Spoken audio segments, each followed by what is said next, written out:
we go. For short people like us. All right, looks like we're ready to go. Anyway, oh my, Okay. Welcome, everyone, to the Wednesday, September 15th Planning Board meeting. It is 6:31. We'll commence the meeting at this time. Charlene, would you like to do a roll call, please? Yep, Tom Alberti, Present? Tim Noor, Here. Laurie Millette, Here. Karen Robinson, here. Max Donaldson, Here. Greg Talon, Here? Bill Coy, Here. John Cushell, Okay. We are, and Mike.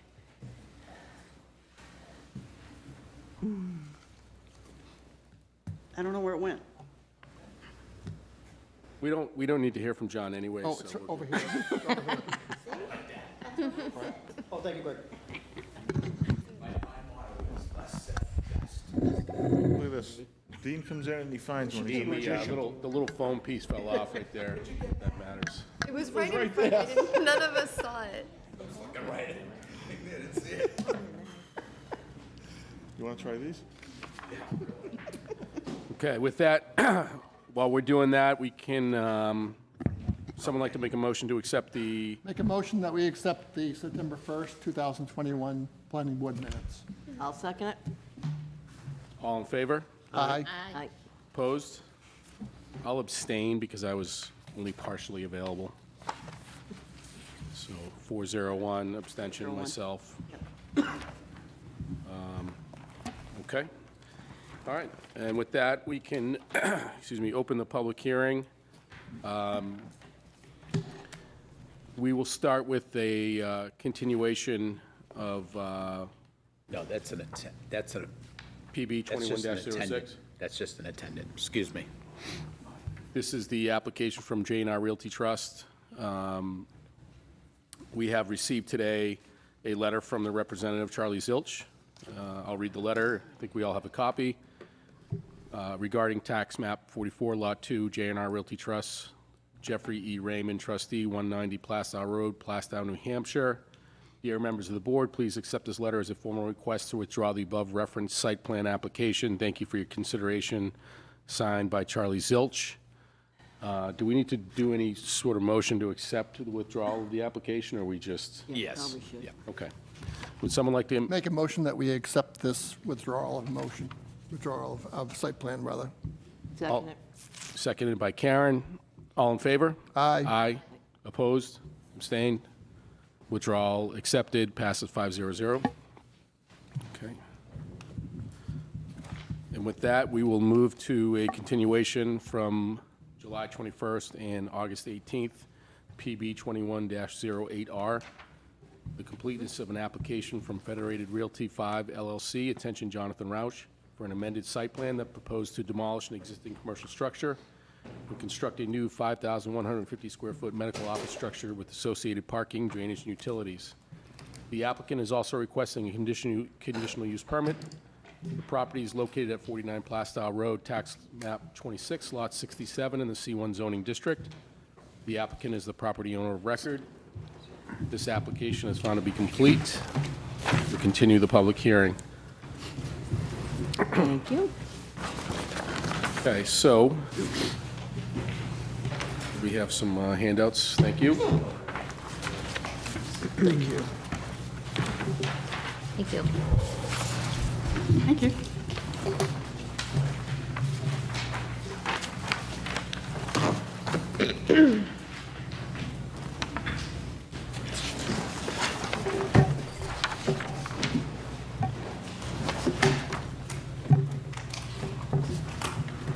Okay, so we had some lengthy discussion at our last meeting. A lot of it centered around the traffic flow and specifically the issues with the intersection of 125 across the street from the Home Depot, Walmart parking lot. There were also some other conditions and things like that that was mostly met. So at this time, we'll be discussing a request for conditional use permit, which was pending some information or feedback from the Concom. I understand that to be favorable. We have a few other things to discuss regarding topography contours and some of the other information from an engineering perspective. I'm going to get some feedback from the board. And then also some waiver requests for parking and front buffer. And as I said, the CUP. So at this time, is there any feedback from the applicant to address any of the things that we discussed at the last meeting? Yes. My name is Joe Fornelli. I'm with Jones and Beach Engineers. I have Dave Sanderson with me from Convenient MD. I think the majority of the conversation at the last meeting revolved around the, the kind of the past history of the site with the traffic maneuvers. And so we met internally to discuss how we could, maybe make the site more favorable for Plaistow and for this cut-through issue. And so what we've done is we've actually decided to make the Garden Road entrance an entrance only, which prevents obviously people exiting the site via that curb cut. And some of the ways we have changed the design is we actually narrowed up that curb cut to only 18 feet. There's signage. We've added signage on the property at the exit. We also added signage at the front of the property where the driveway is, saying that there's no access to Garden Road. And it prevents half of it from being even a possibility. I think I still believe that the building location, driveway locations, and the closing off of the other curb cut on 125 really eliminates well, I shouldn't say it eliminates, but it reduces the ease of the cut-through that you have today. You have people you basically have people cutting through the site in two different methods. You have them cutting through from Garden Road over to 125 behind the building, and then you have people cutting from 125 to Garden Road east of the building or to the right of the building. And it's a great cut through the way it's set up right now. It's just that will not exist with our building location, and especially with this, I think, limitation that only really people from Garden Road will be able to enter. The other thing we did was we widened, grab my highlighter or laser pointer here. We actually were able to widen the pavement in the back of the building. Previously, there's actually along Garden Road, there's pavement that's actually looks like it's probably part of the road, but it's actually on this parcel. So we actually proposing to saw cut the pavement along our property line, and then that allowed us to add a couple feet to this area, which I think makes it even easier to get the trucks in here and to get this employee parking situation. So we had the same amount of green space in here. It's just that we shifted it over a couple feet. Joe, I think the crux of the concern is not necessarily the fact that cars are coming from 125 through the parking lot and going onto Garden Road. I think that can happen from time to time. The central issue is the cars that come from Garden Road, because there's a couple access points that bring people to Garden Road. And then once they get to Garden Road, their intention is to get to 125, specifically the Walmart Plaza. So they're still using that entrance, which you are proposing, to come through the parking lot and then cut across to get to Walmart and Home Depot. Right. One of the things I did, and I just got the data back, and we can share it with the board. It's been shared internally, but we can share it with you as well, is we asked for data from our police chief regarding that intersection. And, it was pretty interesting and eye-opening to see that in 2020, even with COVID and less traffic, there were 21 accidents in that intersection in the calendar year 2021. It's actually been a little less, even though traffic's been a little higher, but it's been 13 through September, so, you know, Still, that'll come in at 16 or 17, unless you have, you know, a couple bad weeks there. So, you know, we're looking at somewhere in the range of 20 accidents a year. Have you spoken with DOT regarding this intersection? I have, yes. Okay, and did they offer any insight into a light change, light pattern change that might help with this intersection? No, I don't know what kind of change you could make with the lights, because the curb cuts are there. They exist today, so what my discussion was with DOT was about, you know, more about how we were going to, they were going to have the Traffic Bureau look at the timing of the lights to make sure that we have, you know, basically the adequate amount of time for the green light exiting the site. But overall, they're happy with the layout, because obviously with all that traffic data, you know, traffic accident data, we feel almost all of that's going to go away when you can't speed through the site. Yeah, I think that the issue, and, you know, as residents, we know, we see it, is that the cars are at a red light coming out of where this location will be, with their intention to go across to Walmart. Cars build a lot of momentum coming down that hill, especially once the light turns green. The light turns green for both sides. So what's happening is these cars are coming across, and the people who are coming down out of Walmart are taking a left, and they're cutting across that, not expecting that any traffic is going to be departing where this location will be, and they're having head-on collisions there. Some of them have been, you know, airbags, deployment, ambulances. Yes, Karen? and there's been another, and when you're coming out of Walmart, getting to Plaistow, which a lot of people do. Yeah. They're making a turn at the same time they get a green light to Yeah. come right across. And that's two possibilities of accidents, really bad. I am just looking at why they wouldn't suggest maybe having our own lights for each one, which is done further up at our Sanborns, the old Sanborns district there. They have separate lights for everybody. And I just wondered what they would think of that. Separate light sequence, right? Yes, So you have right. you have a green Definitely for your sequence. exit, you have a green Right. from the Walmart exit, and then you have the greens for north-south. Right. So it's, on paper, it seems like a very simple, yet very effective manner in which we could solve this one issue. Anybody else have any feedback at this time on that? That's the solution. No, and that makes sense, because whenever I come out of, you know, Walmart, I'm the guy taking the left. Take it, me too. Yeah. And then whenever there's somebody coming out, it's always like, are they going forward? Are they gonna Yeah, Are they gonna sometimes go they don't- left That's or where the right? accident is. So it's They try like, to beat you you. wait to see what the other person's gonna do. Yeah, do you have the laser pointer? Yes. So, and I'll actually just go show this. What we're saying is that cars coming from this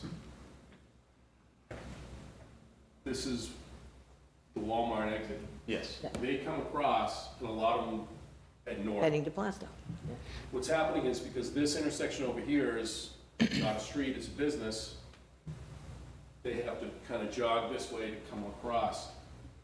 There's a lot of head-on collisions from this, people going this way, and this people going this way, because they both have the green light at the same time. Yeah, because really, everybody in that left lane coming out of Walmart's going left. Yep, It's like 99% That's is correct. going left. correct. I mean, the weird part is that's like It's almost in basic a way. rule.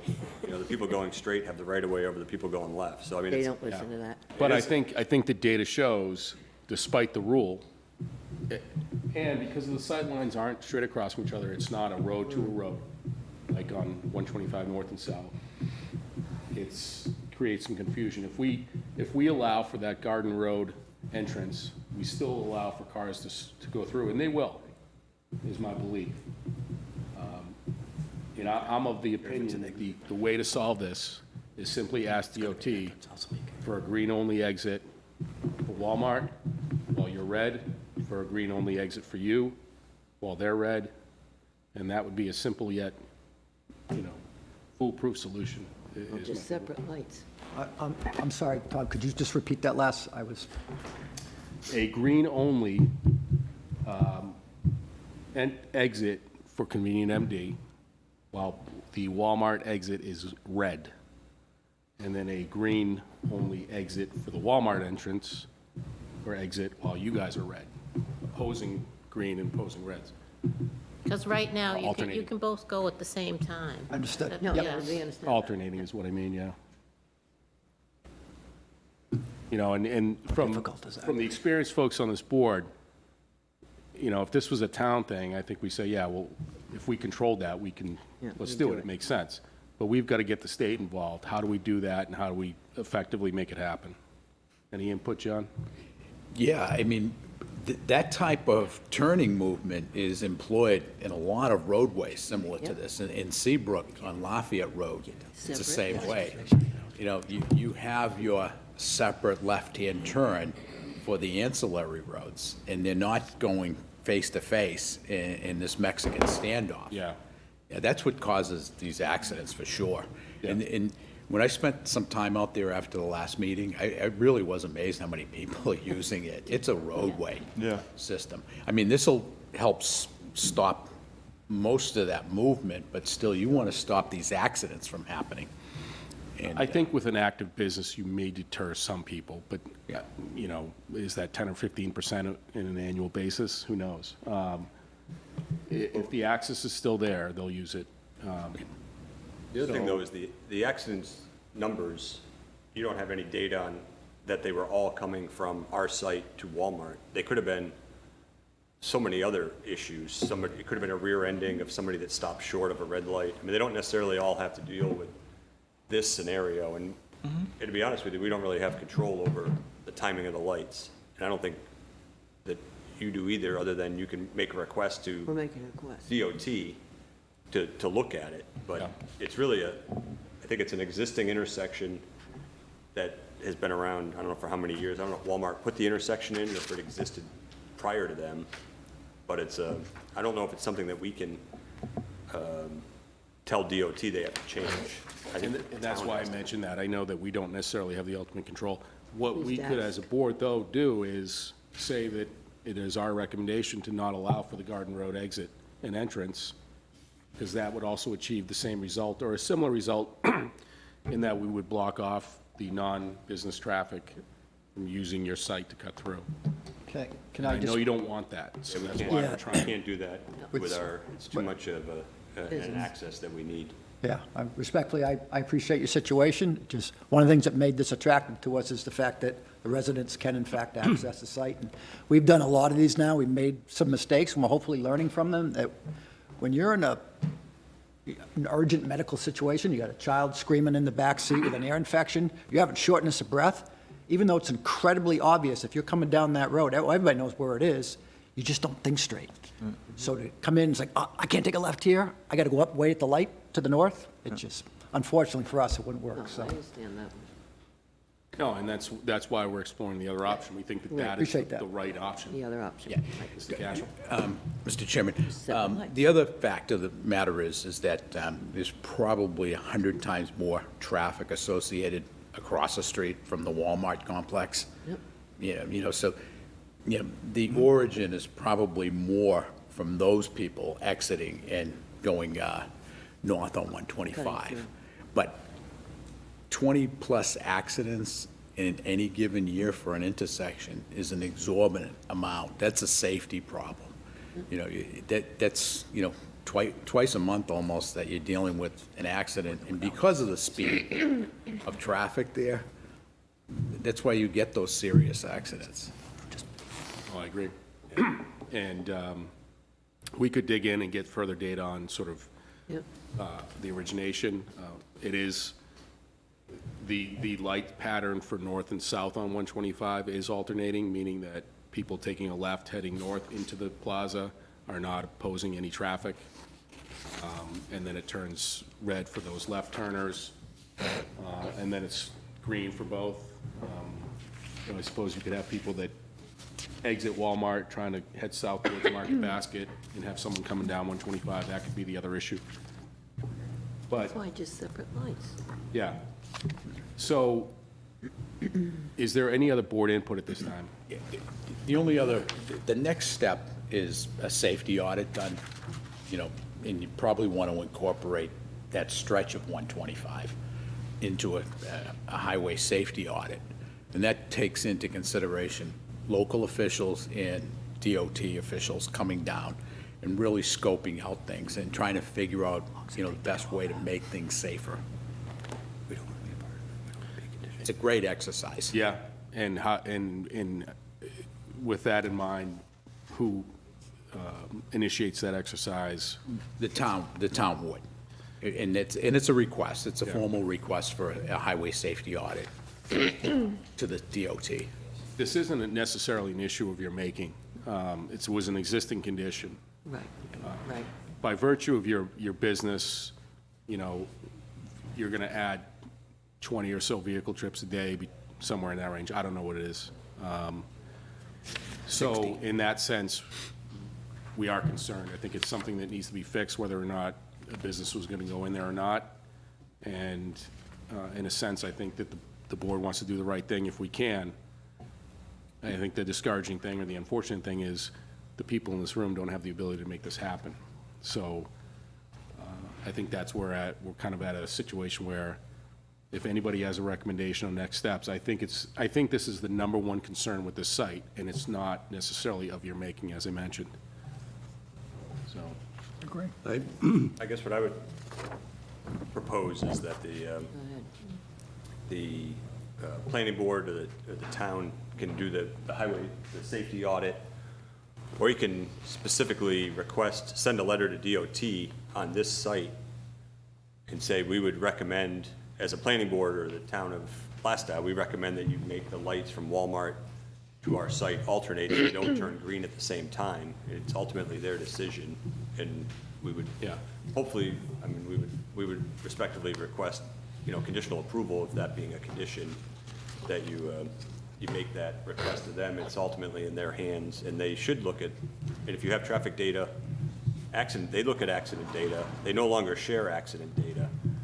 They stopped sharing accident data a couple of 3 years ago for some privacy lawsuit, but only the local police have the accident data that you can, but a lot of times that doesn't have the detail that the DOT used to keep, where they used to keep exactly how the cars were moving. So they could get a pattern. Is it all the left turns? Is it the straights? Is it the? Yeah. I think that data is part of the local police reports. I just believe the collecting of statistics was basically based on a location, and that's how they pulled the numbers. Yeah, it We depends didn't on ask how well them. We didn't ask them specifically. These are where the cars should be coming from for you to count those. It was basically, this is the intersection. What accidents have we had in that intersection? Yeah, if we can stop 5 accidents a year by impacting the light pattern or impacting the way that cars access or don't access this site, then that's a win. It's 25% reduction. That could be a death. That could be, some drastic damages. I don't necessarily have an issue with people departing from your site to Garden Road. In fact, if I was going to use your business, I would come down through Garden Road, come through that back, use your business, and then depart that way. In fact, that keeps me away from having to go onto 125. So if anybody else agrees. I agree. Because I don't think that really solves our issue. Yeah, And that'd in be fact, fine it with may us. help it. We'd rather have full access on Garden Road. We were Right. trying to, now that, there are 2 90-degree turns, nobody's gonna be moving through this site in any form of speed. This is gonna be a very slow site to navigate, coming in either direction. You gotta go basically 90-degree turns to get to the next road, so it's gonna be a very slow maneuver, and Sure. if you're willing to let us have full access there, we would widen that back out. Ms. Robinson? I saw a sign, I think it was over in Hampton. It was similar to this situation on an emergency building here. What they did was, they did put the through sign, no through traffic, still had to do that, and fines underneath it. I mean, if there's anything, I think we still need to push the fact, this is not a throughway anymore. And will there be fines or not? I don't know if it worked, but I'm sure people there did. Well, that'll help keep some of the honest people honest, right? You're not gonna stop everybody. No, you're not, It'll but I stop, just think if the you sign stop should be there. 50%, right? The people from Mass will still go through there. Strike that from the record, do not put that in the minutes. You're right. Yes. Can I just add one additional item? People coming out of the Walmart and turning left, even though they have a right-of-way to go effectively straight into your property, they believe they have a right-of-way to take a left. And we noticed this also just further down, further south of the road here in front of Market Basket. It's exactly the same thing. People will cut off people coming the opposite way from that little strip mall. And it's the same thing. It's a situation where people want to go straight, they have the right-of-way, yet these cars are coming in and turning in front of them.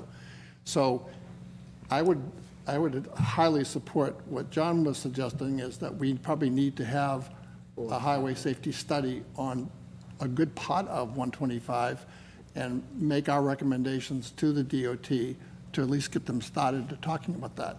My question I have is, why should this hold up this plan, or should it? And that's what I was getting at. How long I was is this about gonna to take? poll the board and say, okay, we all believe in this. The action, or the necessary steps are probably on us more than the applicant. So Karen had a great idea. We've talked about it previously as well. We can try to deter some of these cut-throughs initially with signage. And I think if we put that in there as a condition, which also exists at Clear Choice, it will help in the short term. And the long-term solution, I think, is on the responsibility of the town working with the state. Are we in agreement that that's where we stand? I do have one other question for you, and does anybody else have any comment right now? Well, I guess just one, or a couple maybe. Yeah, I think if we post the sign, with this configuration, if we post the sign at the 125 entrance that says no access to Garden Road, I wouldn't do just the no throughway, because that could be a little nebulous depending on how you view those. But no access to Garden Road, I think clearly states you can drive in here, but you're not going to get out. Now, I mean, we all know they could. There's not going to be a police car there 24/7, but That's a good idea. it keeps I think most people out. And then, as you come in from Garden Road, Have is the that main too. one, right? Were you going to mention that? Entrance only. yeah, as you, Sign them both you know, if you're a resident, you come in from Garden Road, when you exit, if you exit by the light, you only have to go up the 125 a couple hundred feet, and you can turn on the Garden Road Again. entrance there. So Exactly. it's a pretty short loop. Now, will some people turn around and go out the exit? Well, probably, but, I mean, if it's not a real painful solution to do otherwise, and I think people, for the most part, try I to. think the cut-through where most people do, they go from Garden Road to 125. You don't see it from 125 to Garden Road. No. Because there's multiple spots all along the way. You got the Sure. place right where Bank of America is, they can cut through TD Bank. TD Bank. And then right past after this site, there's another way to Garden. It's from Garden to 125 is where Yeah, it so is. if we put some signage at the Places. Garden Road entrance to this location that says no cut through to 125, Right. you know, something along those lines, you know, we might deter half of the participants.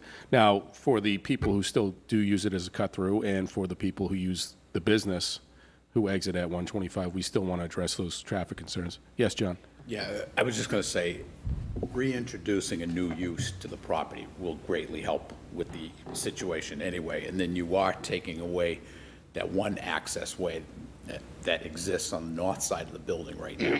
But just because of the inactivity, there's nothing going on there. People just It's easy. feel it's Right. It's open game. Yeah. And it's just not that particular neighborhood area. It's, everybody on this side of town knowing that that's the best way to get there. You stay off of the traffic of 125 if you want to go to Walmart, Home Depot, and the other places there. Right, and that's why they cut through there and they don't Yeah. use TD Bank.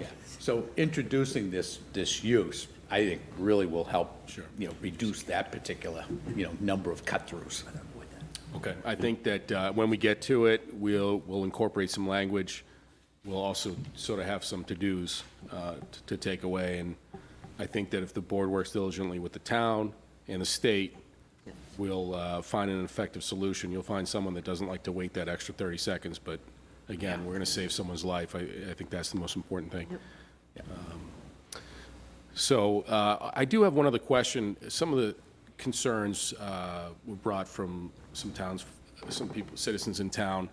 Can you tell us a little bit about how your business operates when a patient or comes into your facility needing care that you cannot provide? Maybe it's a more urgent situation and they need to effectively get transported to a local hospital. How does that process work? Yeah, so fortunately, we're only about 1.2% of our patients actually get taken to a hospital.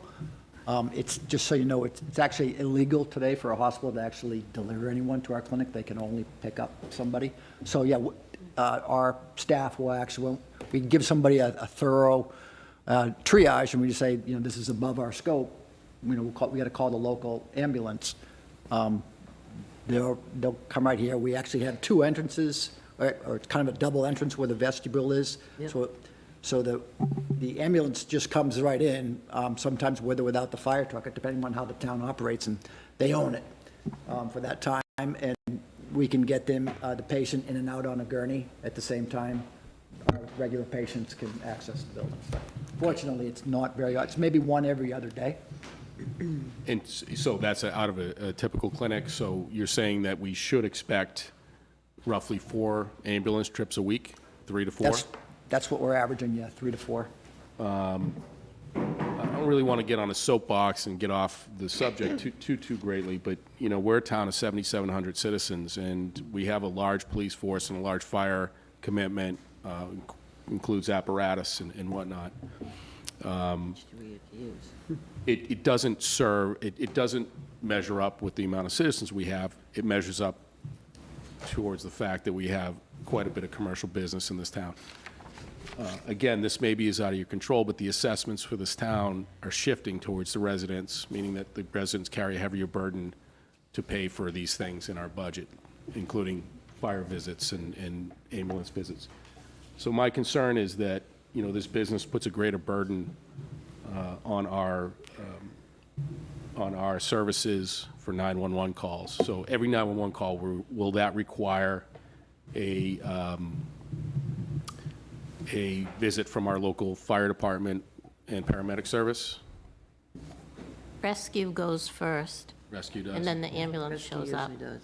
Okay, and that's town, right? Okay. Does the board have any thoughts on that? It's me speaking out loud, it's me getting off on a little bit of a tangent, but it's a concern that the impact that the commercial business has on the town's taxpayers, and I think it's a valid one, so any feedback on that?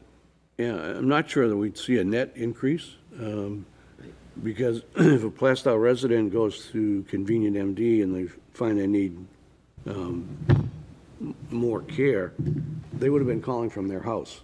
So we may be eliminating calls to houses for emergency service, and some of those would be focused here. So Excuse me for interrupting, the virtual care business has taken off. To your point, a lot of people are kind of triaging over the phone first and explaining what their issue is. So, it's a valid point. So I guess with that in mind, someone comes in, they've torn their ACL, right? Are we grabbing an ambulance and sending them someplace For else? something like that, they'll come in, we'll give them an X-ray. We don't do MRI services, and we'll show what the X-ray is, and at that point, we'll call them email directly or call to their primary care physician. Okay. But that, the type of service generally, we can pretty much fix everything under the sun except, if you're having heart attacks, you don't want to come to us. Stroke, cardiac, that Yeah. kind of. Honestly, more often than not, it's not a heart attack, but easy for us to say, so. Sure. The other thing is those person having the heart attack, if they're, a local Plaistow resident, or if they're at a local Plaistow commercial business, if they come here and can't be helped, and then they get an ambulance, it's the same as if they were sitting in the parking lot and called the ambulance. It'd still be a trip, but this may actually help, may very well likely save ambulance trips, which I think are normally paid by the patient, not by the town. Yeah, yeah. So it's really no cost for the ambulance to the town. Yeah, and I think, indirectly, right, we now offer 24-hour service through our fire and things like that, but, that, again, it's hard to tie those indirectly. No, I get it. Technically, that's a good point. If the ambulance visits are used for non-emergent situations, but that's the policy and the requirement to transport a patient who otherwise you guys can't care for, and has to go to a local provider, then I get that, but from your service, it sounds like you have more than just nurse practitioners, right? You have a physician. Absolutely, yeah. With providers right on staff, yep. Okay.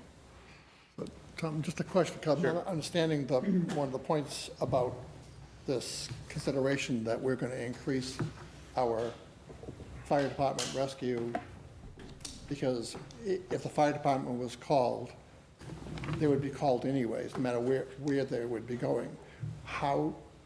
What's the logic put forth to saying that that's going to increase because of this service? Because it seems that to me that either they're going to be able to take care of them, or they're going to have an ambulance, not a fire rescue, but an ambulance, bring them to another hospital. Yeah, and I think I asked that question for two reasons. Number one, there's the possibility that you've got someone from Massachusetts or someone from Kingston or surround Atkinson who goes to the clinic Oh, okay, themselves. versus getting the call at home, right? And again, I would never want to prevent anybody's care. That's first and foremost the most important thing, and I'm not trying to take that away. I was just sort of questioning it from a cost standpoint. The second one would be for a clinic that can't provide a higher level of care, where normally those patients would maybe just drive themselves to the hospital. But because their policy might say, we can't let you leave without calling an ambulance, then maybe that would be a trip that otherwise wouldn't have been an ambulance ride. So it'd be an increase in ambulance calls, not in fire rescue calls. Yeah, and I think I just want to have an open conversation about it. Okay, no, And that's see fine. what the board felt. That's I fine. wasn't really, I just wanted to. It's really the get their ambulance, feedback. the increased ambulances, yeah. Potentially, yeah. Lori, did you have? Yeah, are you a nonprofit? No, you're not. Oh, okay, because that was a question about the other urgent care we have in town. That was, Right. okay. I think that satisfied my understanding. Again, the most important thing is proper care for patients, which we know is the goal. All right, so at this time, does the board have any other questions? I will open it up to the public and abutters in a moment, and then we can look at the waiver requests and other motions to consider. Is there anybody from the public or abutters that would like to speak at this time? Okay, any other board input, questions, concerns?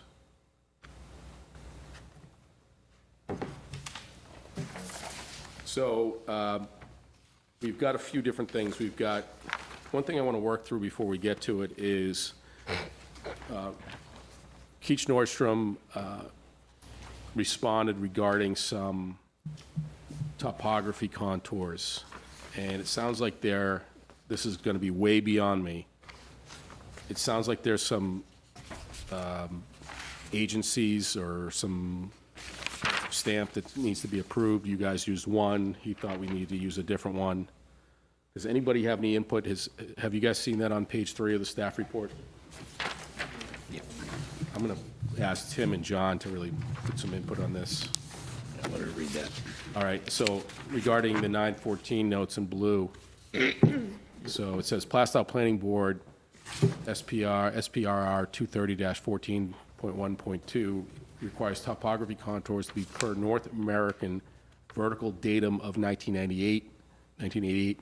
Note 4 of the plan indicates the applicant's information is per National Geodetic vertical datum of 1929.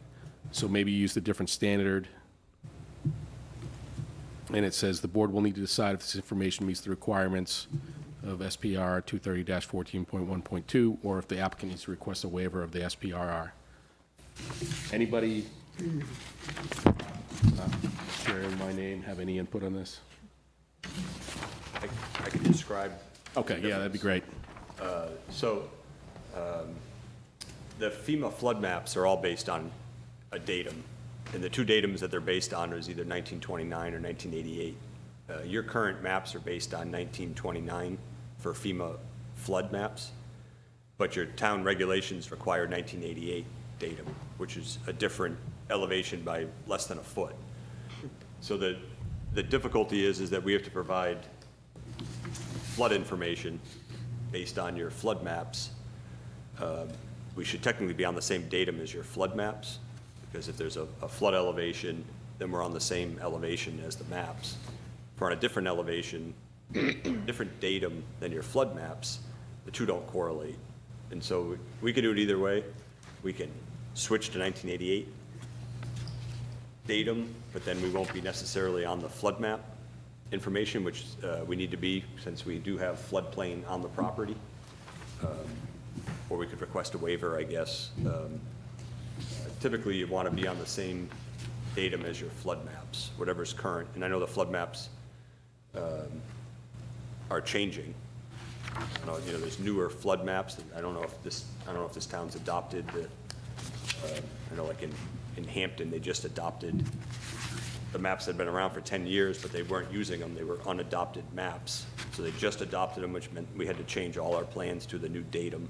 Okay. But there's really like I think it's like a 0.87 foot difference between the two datums. It's kind of odd. Wouldn't this issue exist with other properties? I mean, is this, shouldn't we have seen this before? Yeah, but it's not a major issue to be, I don't believe it is. I'm just trying to figure out why. be worried about it. It's a highly technical issue. So what do you need to do to these plans to comply? If we were to comply, it would be a little bit of a pain for us, only because we'd have to change all the contours would change, all the proposed grading would change. But we have a large amount of grade change between us and the river. We're nowhere near the floodplain. If you look at the contours along the edge of the river, there's the wetlands at the edge is roughly elevation 47, and at the parking lot we're at 59, 60. We have 12 feet of grade change, and the flood zone is out here in the channel,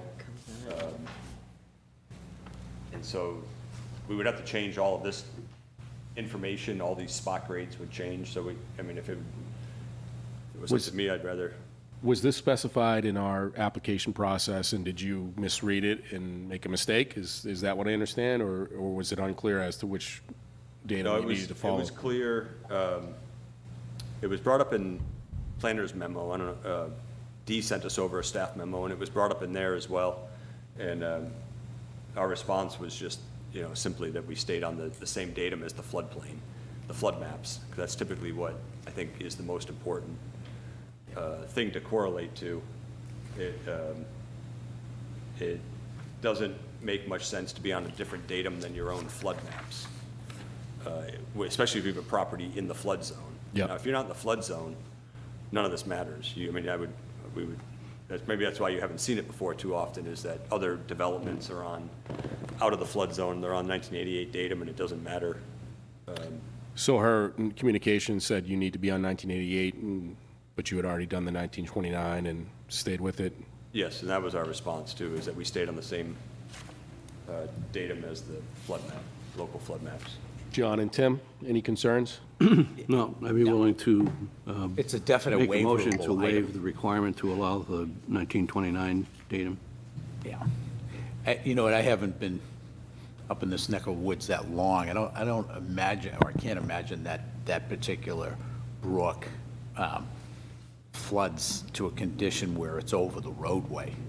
You're still above the elevation of the road, and there are a lot of properties that are much lower elevation. Does that river ever breach its banks? I mean, it's a deep, deep gully. Karen, are you the resident? I can't remember any time, but I thought there was one time, like, on Westville Road, when we go down that road, yeah, it's Westville Road. Remember when that brook, before they did the road all over in the Yep. bridge, that did overflow?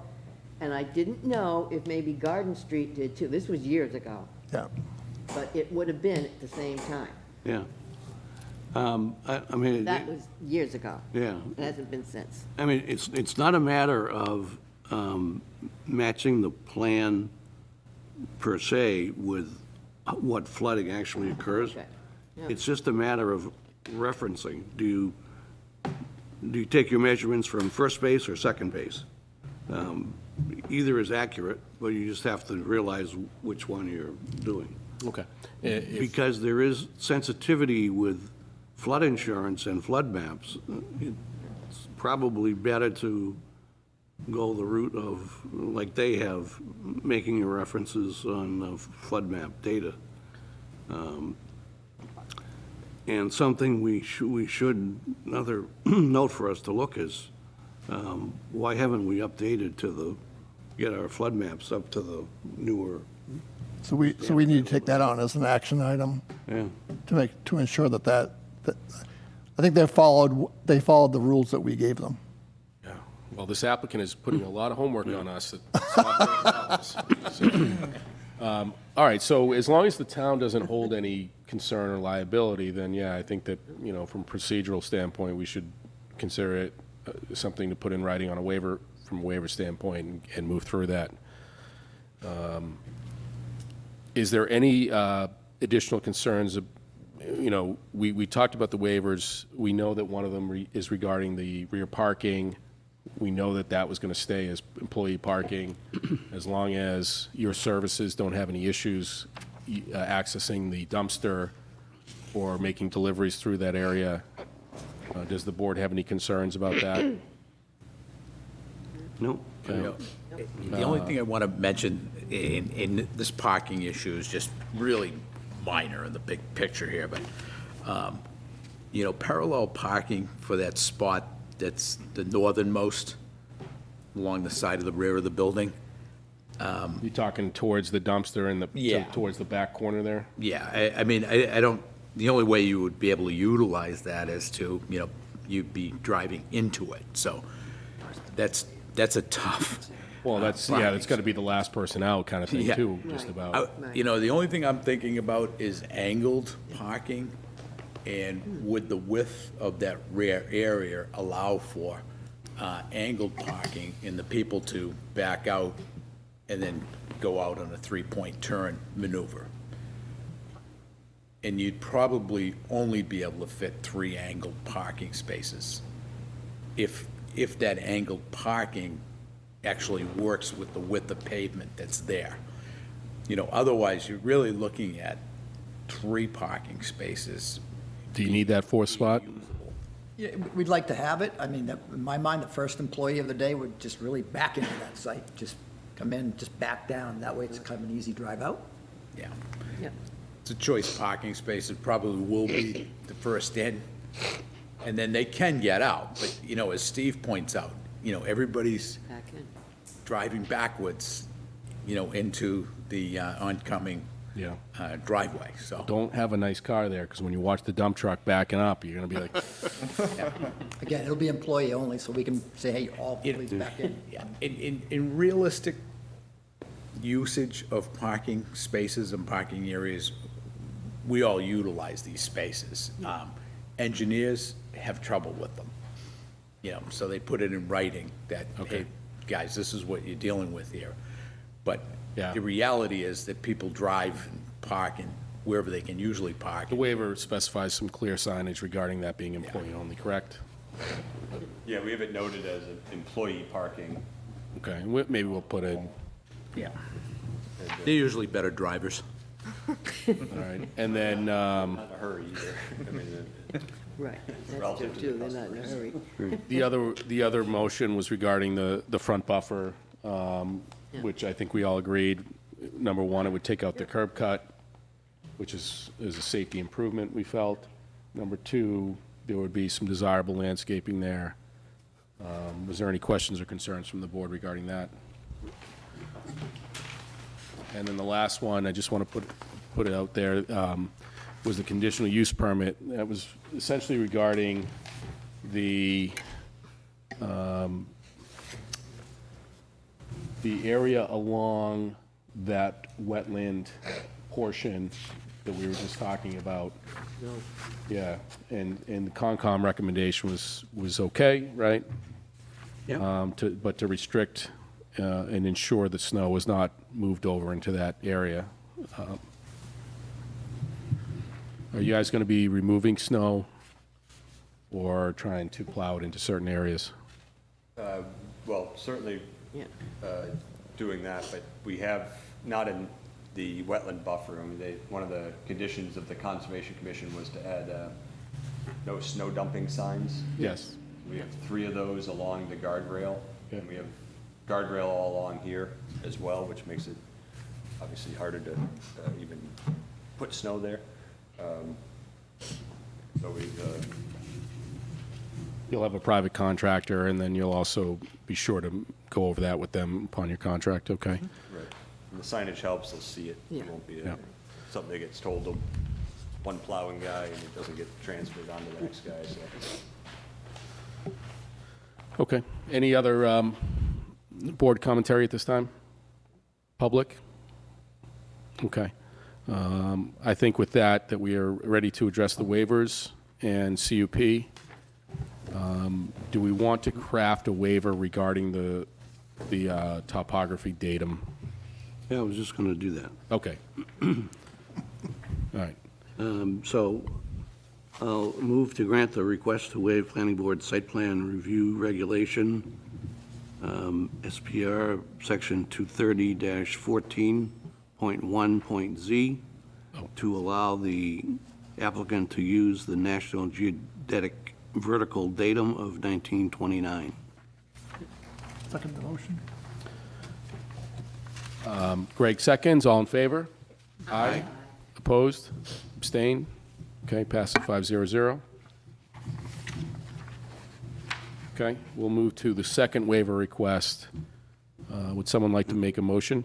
I move to grant the request to waive the planning board site plan review regulation, Article 1, 230-12.h1, aisle width, and allow a decreasing aisle width to no less than 10.98 inches, or feet, I guess that is, at the narrowest point of the rear aisle adjacent to Garden, I assume that's Garden Road, provided that the impacted parking spaces are designated as employee parking only.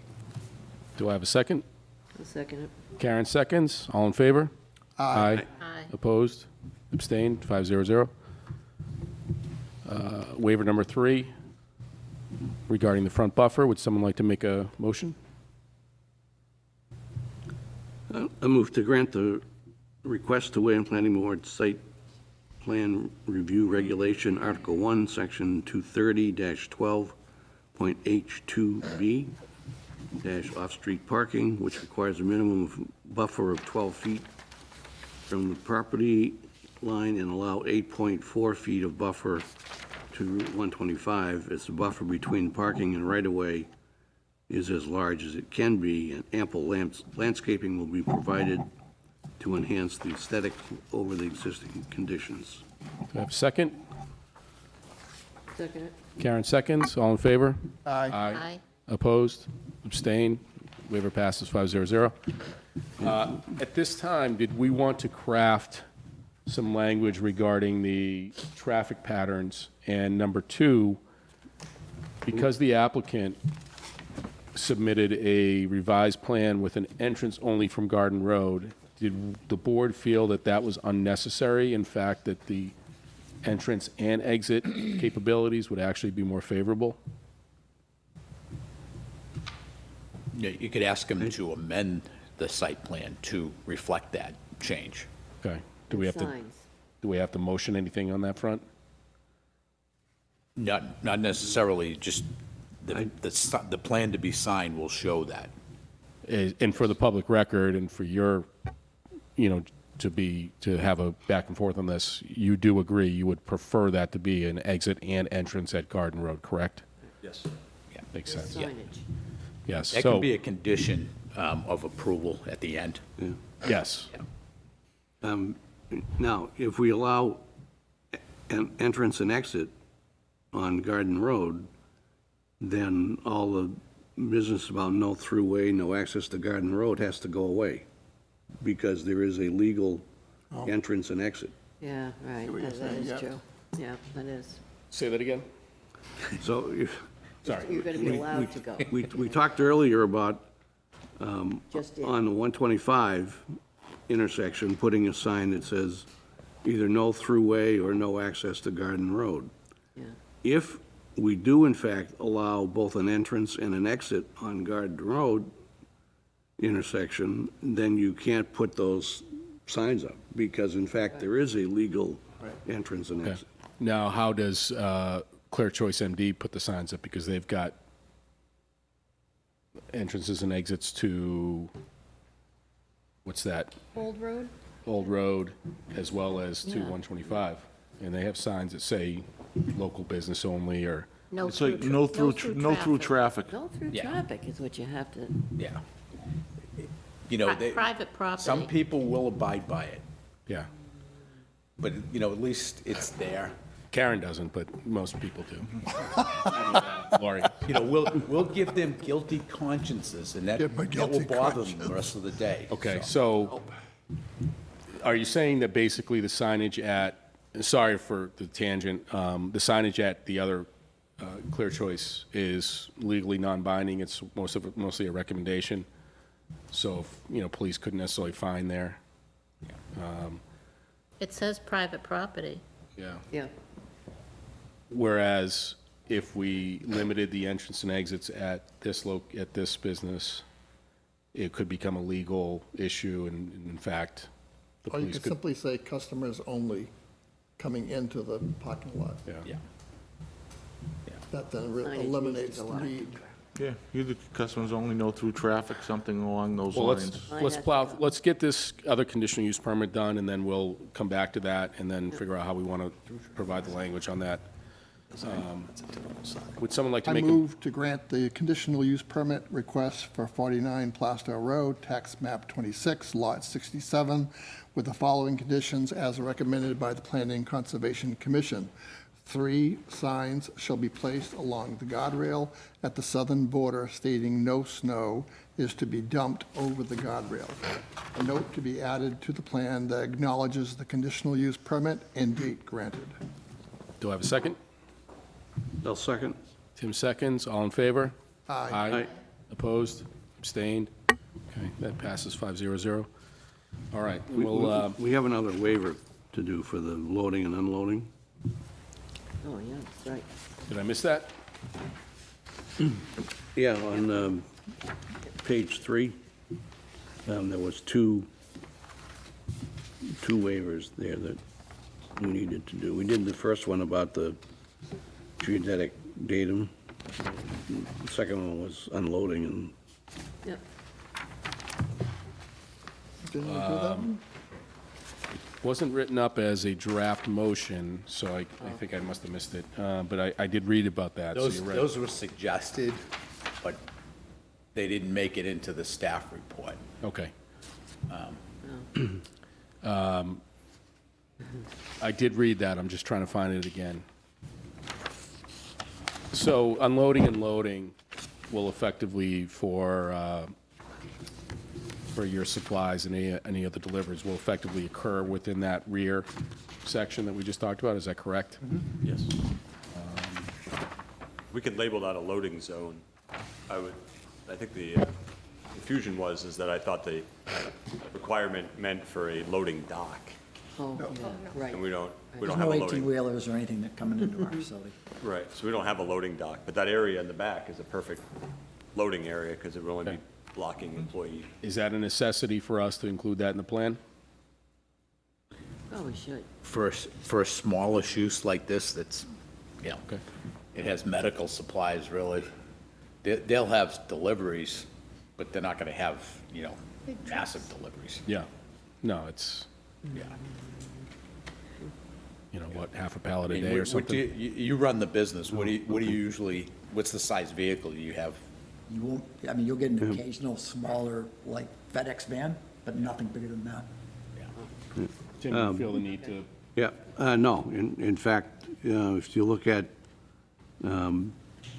Dee gave us a copy of the exact 230-13, which deals with that.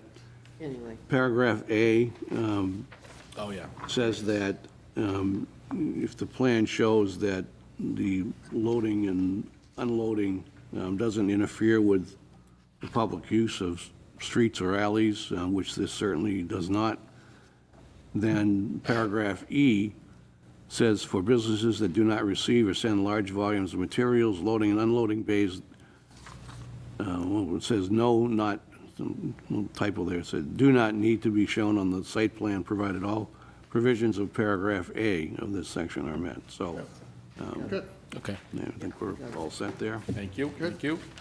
yep, Good catch. yep. I knew I read about it, No errors. just didn't know where I read it.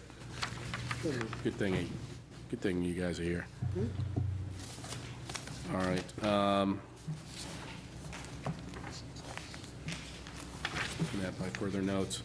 All right, so back to the signage and how we want to address that Garden Road entrance.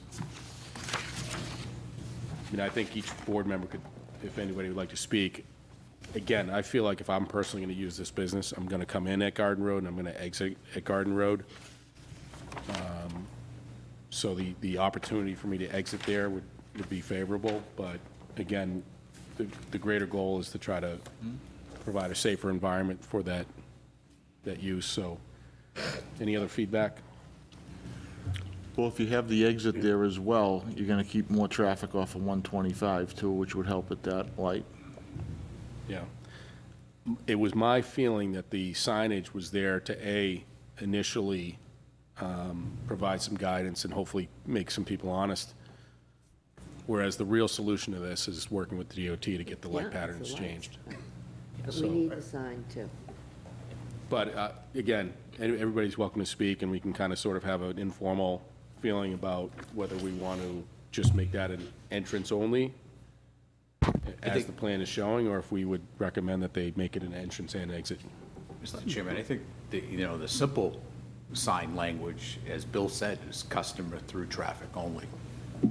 It, may only work for a certain percentage of people, but it's probably the only thing that's going to work relative to being able to keep Garden open for both traffic. And I think that's a great convenience for the town. So, people don't have to use 125. This is one way they can go to this facility without having to jump on 125. And, you really want to try to keep as much traffic off 125 as you can. Okay, any other feedback? Yeah, I guess I'll state my opposing view again. Yeah, it's nice to keep traffic out 125, but I think with the entrance-only access from Garden Road, I think we make the whole traffic situation a lot safer and enforceable. So, for Plaistow residents that came in Garden Road, as I said, you turn right at the traffic light on 125, and a couple hundred feet, you turn back onto Garden Road again. So it's not like you got to go a huge distance out of the way to get back to Plaistow. Yeah, I think, it's a valid point, Tim, and I Yep, I understand where you're coming from. I think we're trying to eliminate the amount of incidents of cars exiting onto 125 from opposing roadways, so. Karen, go ahead. And with that too, it's the emergency coming in.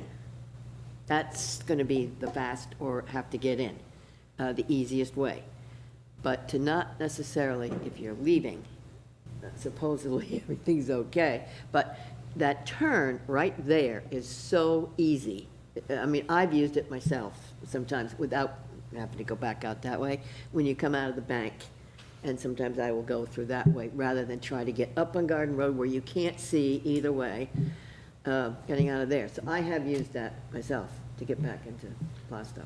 There really Laurie, is no problem. What's, sorry. I agree with Tim. Okay, Yep. okay, yep, great. Tim made a great point, and I think the applicant has proposed it, and I think that it makes sense, so. Yep. All right, so should we put that in writing in terms of a CUP regarding the signage? Or not a CUP, but some sort of motion or something like that? Procedurally, do we need to do that? I don't think so. I mean, It's in there. we've approved the conditional use permit, which had condition of the no snow. Yeah.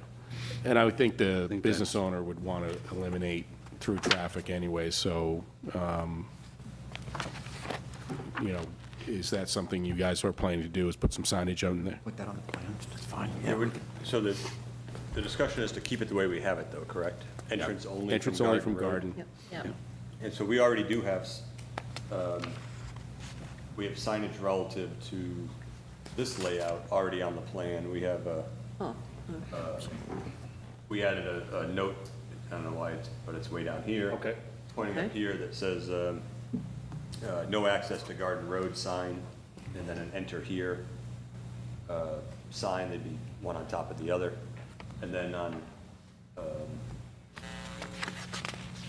the other entrance, we have do not enter signs okay.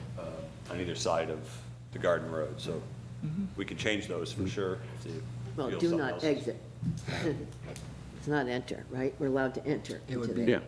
They're facing the parking. Oh, I see. lot. what you're saying. Okay, Okay. no, I think that's, I got it. that's great. Got it. Yeah. Okay. The people recognize those because it's like, wait a minute, that's something Right I've seen there. many times Okay. and I shouldn't go that way type of thing. But the I got you. custom signs get a little funky because people don't always read them. I'm going to put this last question out. I think if there's no other questions, I think that we're at a point where we can motion for conditional approval. I do have a question about the impact fees, and greater minds are going to know this, or more experienced minds. The data shows that the existing building is 1,800 square feet, and that the new building, and you're going to raise the existing building, correct? Yes. The new building's going to be 5,150 square foot. The calculation was done on the difference, $1.27 at 3,350 square feet. Why is the calculation not done on the entirety of the building? Tim, can you answer that? Yeah, because impact fees, the whole premise of impact fees is to offset the impact of growth. So you have an existing, just round it off, 2,000 square foot building, and you're increasing it by 1,000 feet, 1,000 square feet, then there's an additional 1,000 square feet of impact. So you're only allowed to assess the impact fee on that difference, The which is existing building exactly what T did. already paid the impact fees when it was first built. Okay. Yeah. Yep, that's just a little bit of education for myself. I just want to make sure that we have that calculated correctly. Thank you for educating me. All right, with no other questions, are we ready to move forward with the site plan conditional approval?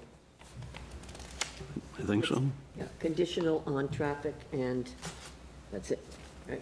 Yeah, I think we've got that addressed in the site plan. Do we need to add any language to this? Yeah, No, what happened was we're right back to what's reflected in the revised plan.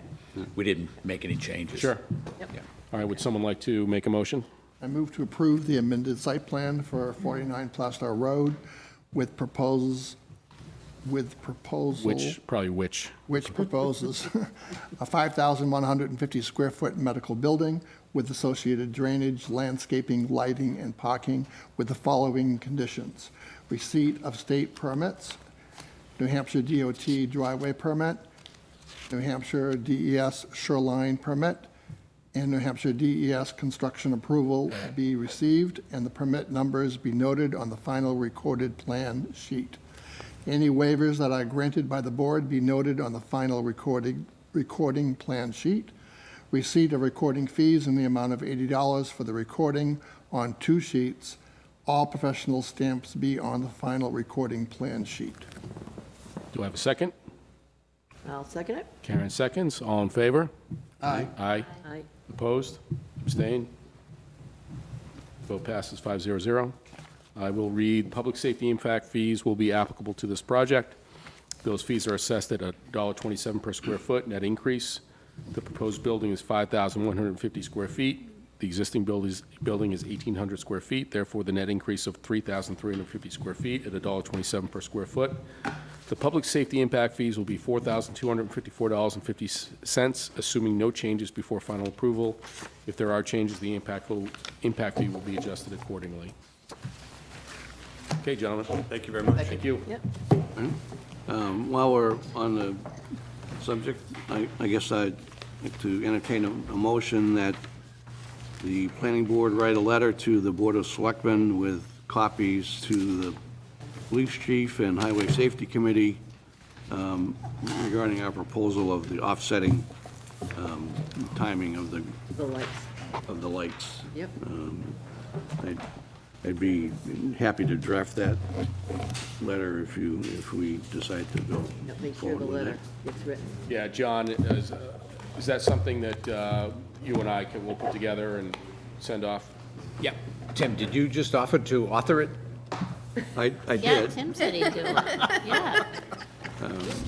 I wouldn't be embarrassed if someone else made a counter offer. I'll second So it. we'll work with Tim. Tim said We're it. gonna That's- follow- I went to John. John bumped it back to Tim. Yeah.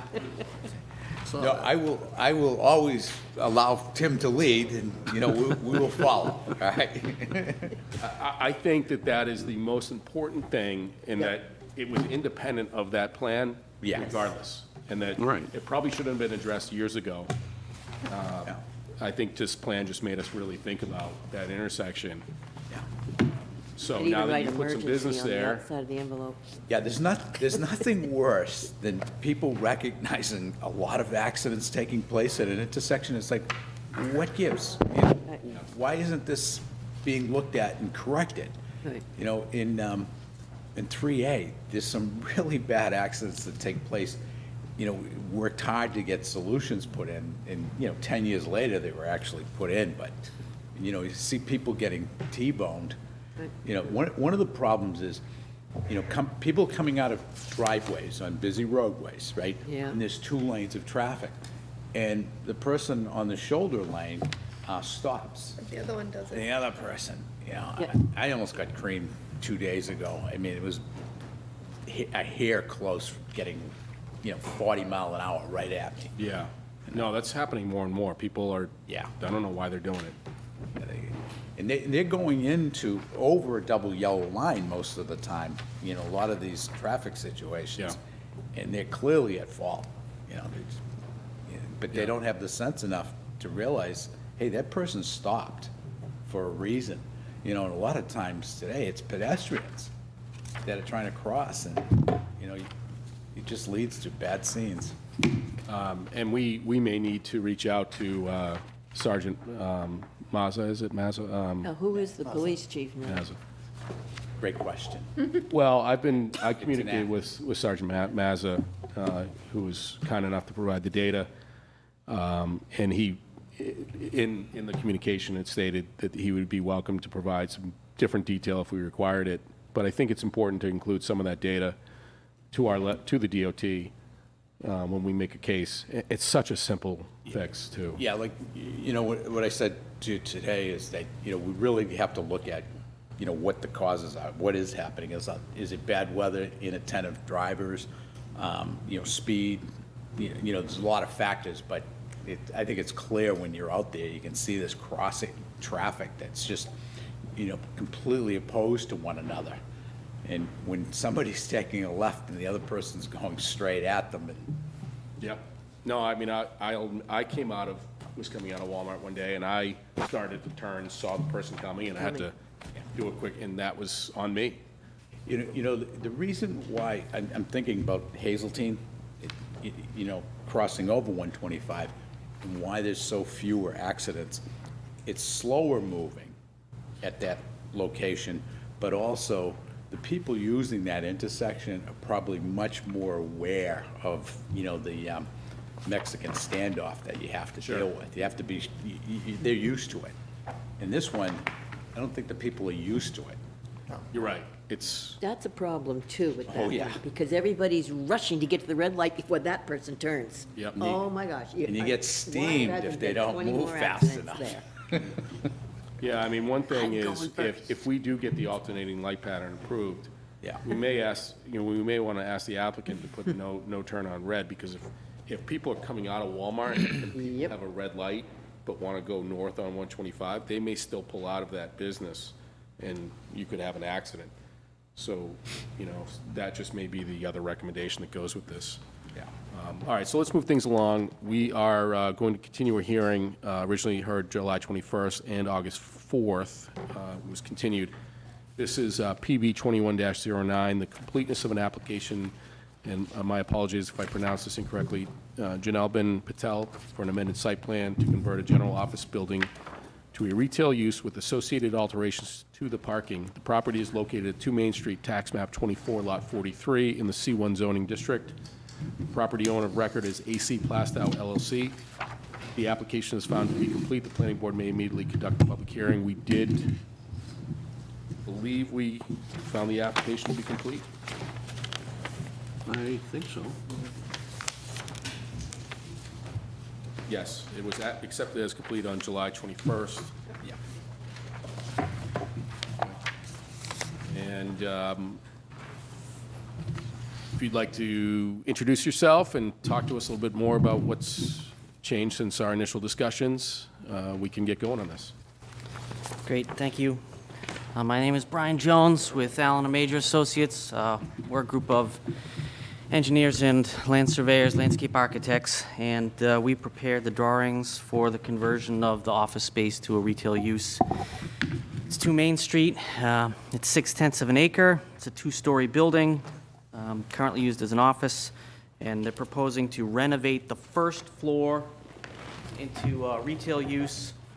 You should have received a copy of the first floor plan with your submittal. And then the second floor had previously been envisioned for a residential use. That has been changed. It's now simply general storage, as the residential use is not allowed.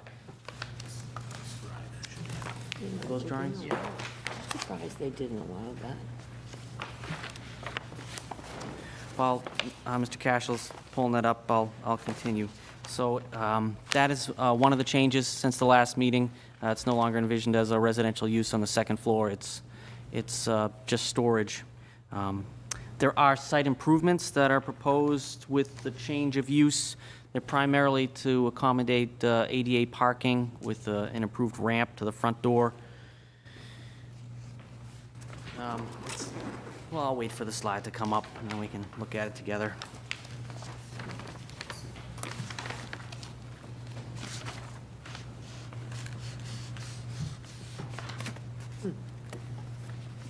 Two Main. This should have been the night that we heard any applications regarding the worst traffic areas in town, right? Well, that's Hazelton. You're right. It's going to be a big problem. Yeah, that's good. Yeah. That's We're a very already, big we're already John. warmed up on that, so. All right. Exactly. So just to orient everybody, there's Hazelton, and there's the existing building. It's been there a long time. Yep. It's a change of use from office to retail, like I mentioned. We are adding accessible parking spaces here and then constructing a new ADA ramp to get into the front door. Would also be a new set of stairs there. The front floor is several feet higher than the parking lot, so that's part of the improvements. We are also squaring off the pavement here to create a full 24-foot wide drive aisle, and then removing pavement to create these landscape islands, and then restriping that area. There's no change to the existing septic system. It was sized for 300 gallons a day, and the new use is 216, so it complies with the existing system. Water is from Haverhill, so that will be maintained. The existing driveway off Hazelton is two-way, in only, and that would remain an entrance only. And then Main Street is both in and out, and that would remain. No change to the curbing or width of the driveways.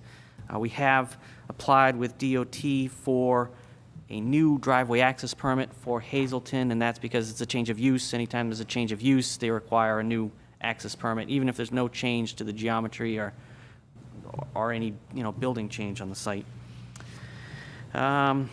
We are adding a dumpster enclosure in this area, and existing lighting and landscaping would remain.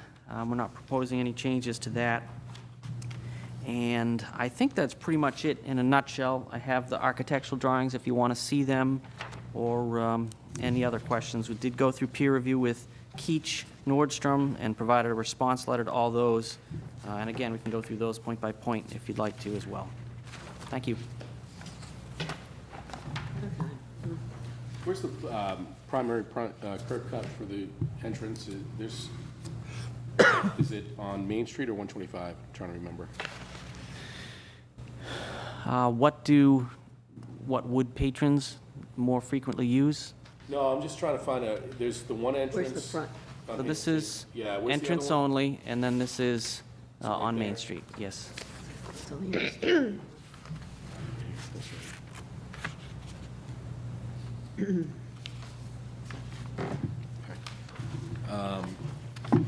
Just a quick question. Looking at the staff report, and obviously with our first discussion, one of the big things was that the applicant had asked for residential use of the upstairs. That was not allowed. It was either going to require going to the ZBA, but in this case, the applicant just withdrew that. So Too bad. I think I'd like to make a note that we just understand that that is now in compliance, being used as storage. I would suggest that we make some specific language on the plans regarding that, so that it does, in fact, just get used for storage and does not, Well, it is still- evolve into some other type of use. Yeah, I mean, anything's obviously possible, but there are no, you would have to do quite a bit of work in there to turn it into a residential use. It currently just has the one bathroom here and no shower, no bath, obviously no kitchen. So if it were to be converted to a residential use, it would be a lot of work. Okay. That, not that these things don't happen under the cloak of darkness, but we'd be open to whatever you'd like to add onto the Sure. drawings to state that. As far as looking at the staff report, it looks like there are several waivers. They all seem to be relatively procedural in nature, in the sense that this is a non-complying lot and has a lot of And I will factors speak to involved. that. We are requesting a number of waivers. They're primarily for off-property information, wells, septics, other improvements that are off the site. And because it's an existing building to remain, we're just looking to keep the scope of the survey just within the lot, as opposed Sure. to going out beyond. It would be way more problematic to not, potentially more problematic to not grant the waivers than to do it. All right. Does anybody have any questions at this time from the board? A simple question about, you have an area on the plan that says hookah area. Is that for smoking there, for buying hookahs, or what is the purpose for that? Is that on the floor plan Yeah. inside? So you pick up, Greg.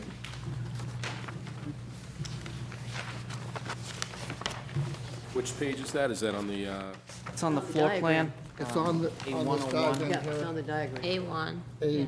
A101. okay, I see it. Sorry, I don't know the answer to that. I mean, obviously, there's no smoking inside the building. And, you know, New Hampshire doesn't allow marijuana use. So Nope. I'm not sure what that would be used for. Well, hookah can be used to smoke tobacco. So the You issue can is. purchase Are you tobacco, purchasing- but you Yeah, can't you're purchasing smoke it. hookah products or materials you can use with a hookah, or are you actually creating a space or use that people can come in and smoke? That's what I was Well, I think, really concerned. and that's a good pickup, Greg. I want to say if we look over to the right on the plan, it says ice cream soda. So Yeah. my thought is it's more of a, these are the ice cream products, these are the soda products, this is where the hookah products would be. I would, it's not, you cannot use smoking products inside the building. Right. So it's not a smoking bar, Correct. Good. yes. I have a question for you. How come on the site plan, the Main Street access isn't delineated? There's no curb cut or complete curb cut shown, and there's no ingress egress Shouldn't be arrows. in or out there. right. Okay, I see what you're saying. I think that was my same question earlier. Just didn't know exactly where it's located. I mean, you do see it in the aerials. You know, it exists, but So Should be the covered. existing arrows, if I'm not mistaken, are right where we've created the restriping.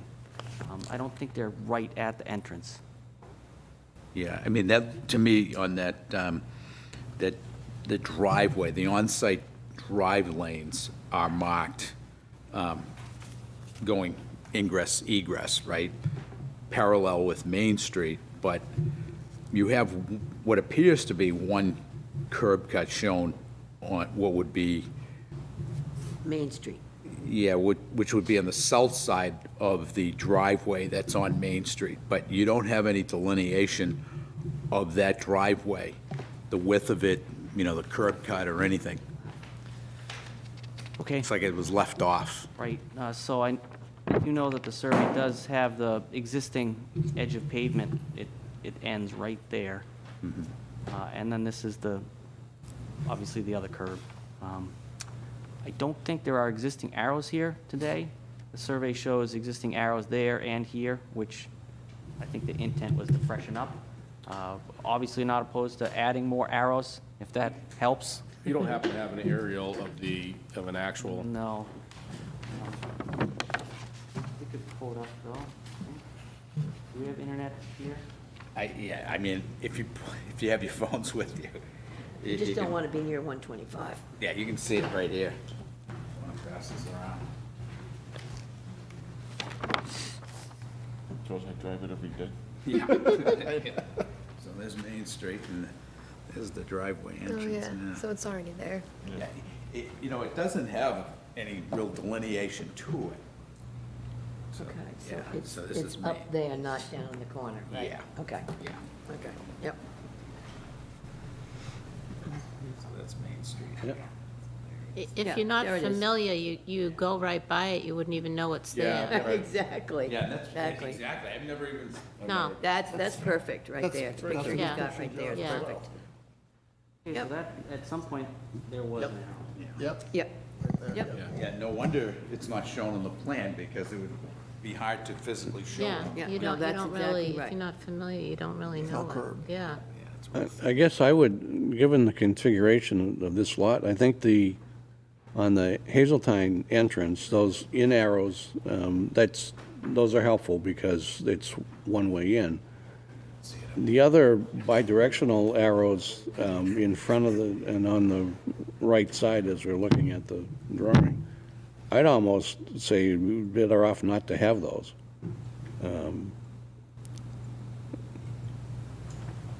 Because one, you know, if you look at the arrow pointing to the left in front of the building, you can legally get to those parking spaces, but, I mean, you can exit, so the arrow's pointing to a kind of a dead end.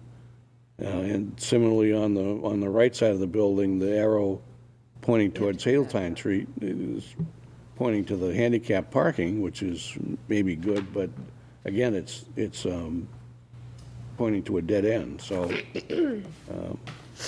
it might be more helpful to just have a sign that says handicap parking ahead, rather than have the two arrows, but. Brian, can you go back to the aerial? Is that in the front of the building, Tim? Yeah. So you're saying, Tim, that right now there is, if I understand correctly, the pavement is staying with some additional paving added to the plan? So the pavement around the building, we're removing and adding some landscape islands. Okay. Right, And then that's nice. this is getting squared off just by a few feet so that the drive aisle is 24 feet wide. And I think what Tim is saying is you've got two arrows coming in from Hazeltine, but then you've got some other arrows already painted. Look to be pretty confusing, right? Is that what you're getting at, Tim? Yes. The in arrow from Main Street, sort of the arrows directing traffic? Well, I mean, actually, at the actual entrance to Main Street, having the bidirectional arrows there would probably help. Yes. But the ones that are kind of in the middle of the site plan, and Yeah. ones in front of the building and on the right-hand side, I think those just Aren't necessary. aren't necessary, yeah. Okay.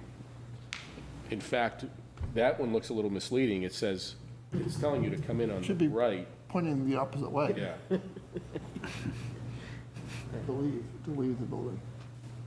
You don't need it, I think the sign for parking, for No, that's, handicap parking. that would be the correct side, wouldn't it be?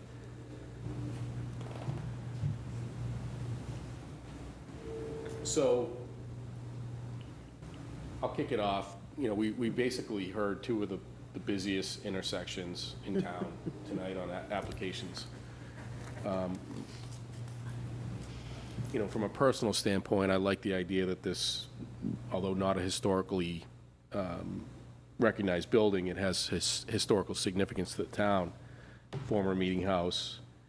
The idea that this building would still be in use and primarily not change in outward appearance, I think that's appealing to the citizens.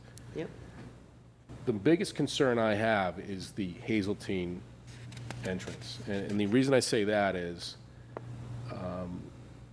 as you've got opposing lights, right, coming across 125, you've got people that are heading south towards Haverhill that cut across. But as John mentioned, because it's a slower approach, the sort of standoff that happens with a little more courtesy, a little less danger than maybe at the last hearing we had.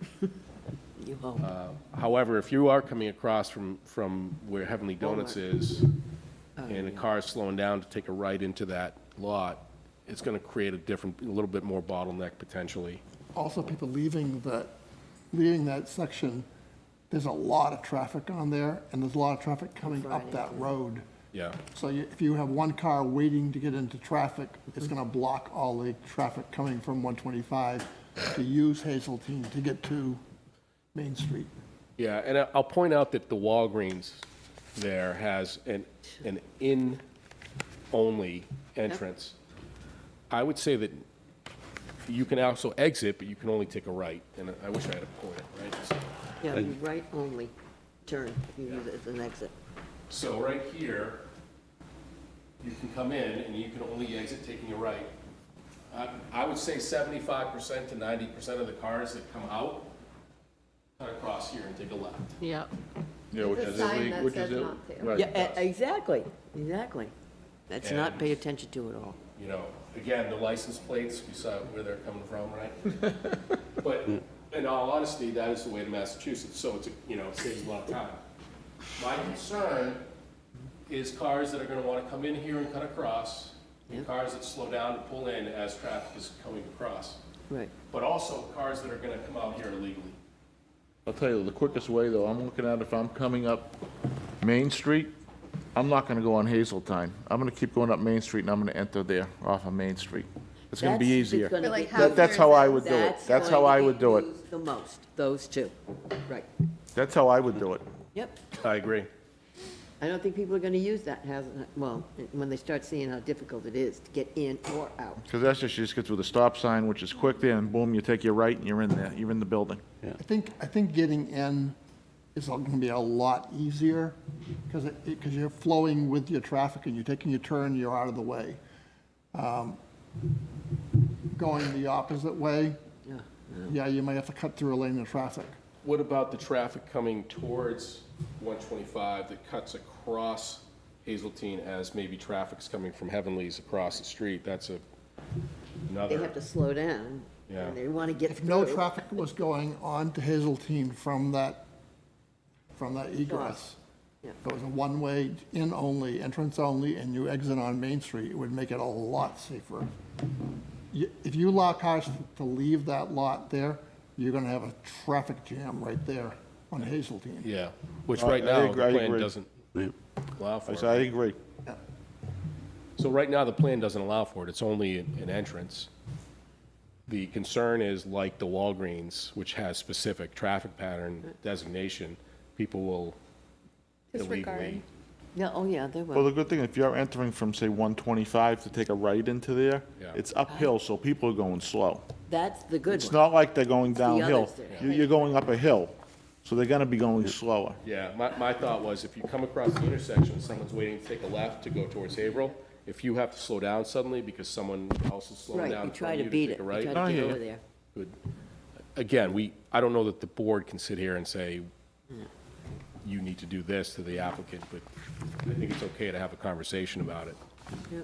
Well, we could recommend kind of an angled entrance so that it would be very difficult to come down Hazeltine and then turn left into the site if that entrance was at an angle. Also, be coming in from 125, going So- up Hazeltine and taking a right into the parking lot. Yeah. Almost like, Yes, sir. almost like the entrance to 121A or Main Street at the pot shop, for better, lack of a better. Right, Well, that's angled, so people can't really cut. yeah, right. Yeah. Yeah. The Main Street Drive, that's That's going a to be it. superior drive. Yep. Yes. Yeah. Exactly. You know, I mean, this Hazeltine thing is just, It's asking for. a right in, an angle, like Tim said, you know, an angle right in for Hazeltine traffic that's heading eastbound, that's fine, but for Hazeltine traffic heading westbound Yep. onto 125, them taking a left into the property, and you have that heavy volume of constant traffic, you know, heading eastbound in Hazeltine, Yep. you know. So you're gonna stop traffic, you know, and there's so much traffic that's trying to use the road at any given time, so you're gonna, you know, so it's just gonna create another mess. Yeah. That, Yeah. I mean, but then again, you know this particular business, you know, needs as many access points, and the attraction of this particular site is that it has two main driveway entrances already built into it. And, you know, taking driveways away from businesses, you know, that they're not expecting.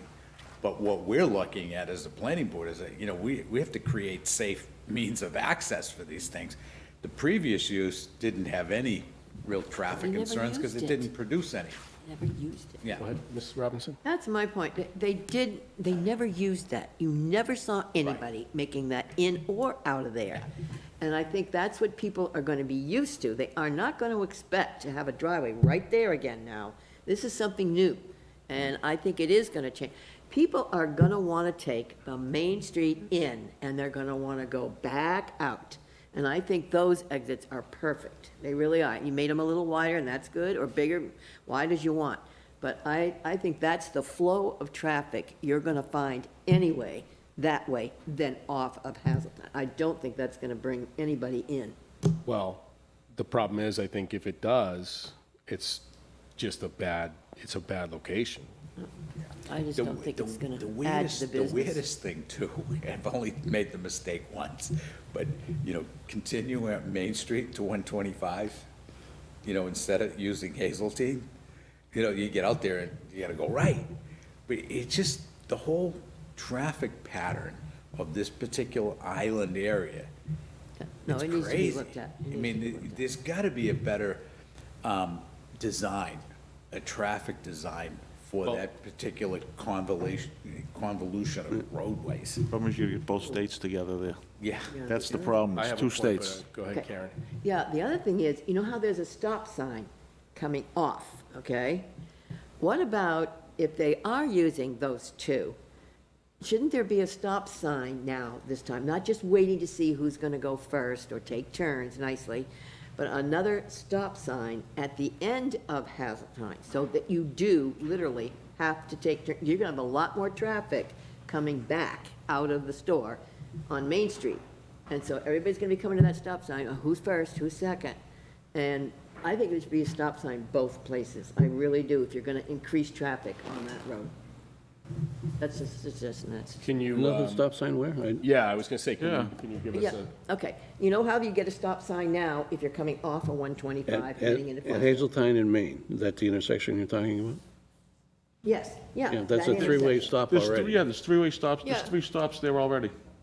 There's Yeah, already but is there a stop signs. sign that says stop when Yeah, you're coming out of yeah, Hazeltine? oh yeah, there's 3 stop signs right there for each. Some people. Have someone not been Killed, stopping? Or, Yeah, it's a rolling stop. yeah, I thought it was all taken. Not really a Yeah, stop no, sign. no, There's it's, only the Oh, one there's a stop sign. sign. Yeah, no, they all, each one has one. I'm sorry. yeah, traffic, Thank you. yeah, traffic does It's stop gonna pretty increase. well. Yeah, okay. The only time it's, that you have to pay attention is if you're on Main Street heading south. Yes, And we okay, want to yeah, go right. straight. Right. That doesn't happen very often, so you, Right. Now it's going to it's be. yeah, now there'd be more traffic there, so. I'm just gonna speak out loud and you guys, tell me what you think, but what about getting rid of the Hazeltine, how do you pronounce Hazeltine? I don't know. Hazeltine, I say Hazeltine. I don't know. Yeah, so eliminating Hazeltine, but would, again, I'm speaking out loud. Could there be access to 125 almost on the opposite side of the Main Street? No, that's not going to come up. Just throwing it out there. I think Tell me I'm there's an stupid, ele- that's ele- okay. You had an elevation right there with. Yeah. 'cause Yeah, it's- that's there's it. no There right is a there. great change. There's also, as I'm sure you're aware, Hazeltine is DOT jurisdiction, Yeah, so it is state. that's Yeah. a state highway. And speaking on behalf of the applicant, obviously they want to maximize their curb cuts and maximize access to the site. I don't know if it would change whether they're interested in the site or not. If you closed one off, it might. I know that this particular developer is purchasing the project, right, and he's changing the use. So it would, they would have to consider it if it was to be closed. The only thing it has going for itself, it is slow-moving traffic. Yes. Right. The problem with that driveway is when it is being utilized, somebody's taking a left, they're heading westbound on Hazeltine. So they're taking a left, and the green light is unloading people Other way, right. from 125, and all of a sudden, people are backed There up. it is. Yeah. Yep. I gotta get myself a laser pointer, but, I mean, the one thing that Tim mentioned, which makes sense is, I think Tim is saying if this was angled here Yeah, and here, it would discourage people from trying to come in. yeah, It would allow people to come in from this direction. yeah. So, could this be tightened up and angled to allow for that traffic coming this way, but discourage this crossing traffic? That's what you want to do, definitely, Yep. yeah. Again, those people from There's gonna be Massachusetts accidents will there. take that left turn anyway. People are Once or twice. trying to get across. On the plan, will there also be signage at that Hazeltine curb cut denoting no exit? So yes, that is on the drawings already. It is, okay. Yeah. I was trying to find it. We used to do this on Lowell Road in Hudson all the time with these real serious angle ingress. And one of the selectmen that was a planning board rep, he had no trust in that it would, as much as you're gonna do that, it's still not gonna work. So, you end up putting signs there, and at one point, he wanted to put the tire puncture. That's all we need. One other consideration Yeah.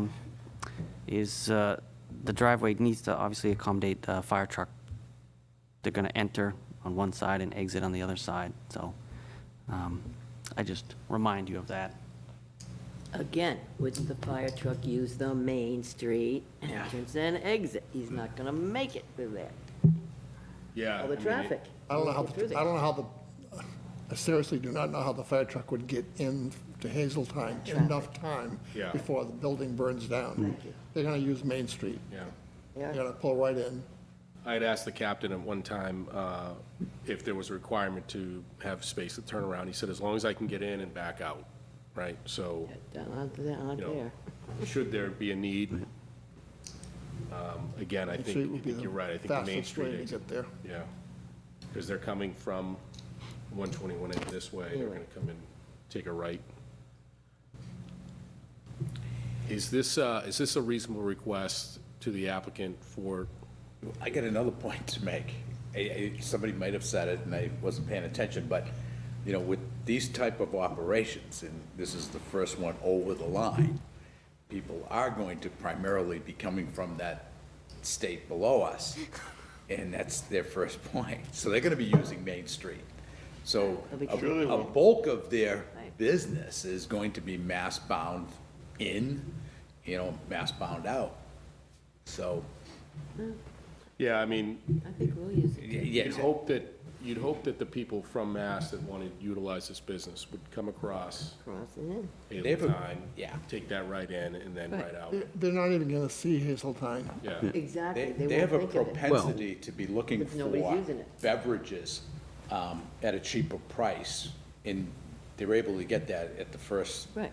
facility that's over the line. Cigarettes. So, Yep, so you just go everybody's right gonna be in. taking a right on Main Street into this place. Take So your first if- right and your first left. Yep. Yeah. Yeah, so if you are from Mass, you obviously use Main Street to enter. Exiting, though, you probably, the only legal recourse you have is to turn left onto Main Street and then left again on Hazeltine and then That's where I said left stop again at the signs. light. Yeah. Or They'll figure that out or you after a can take couple of right trips. onto Main Street and then head north on 125.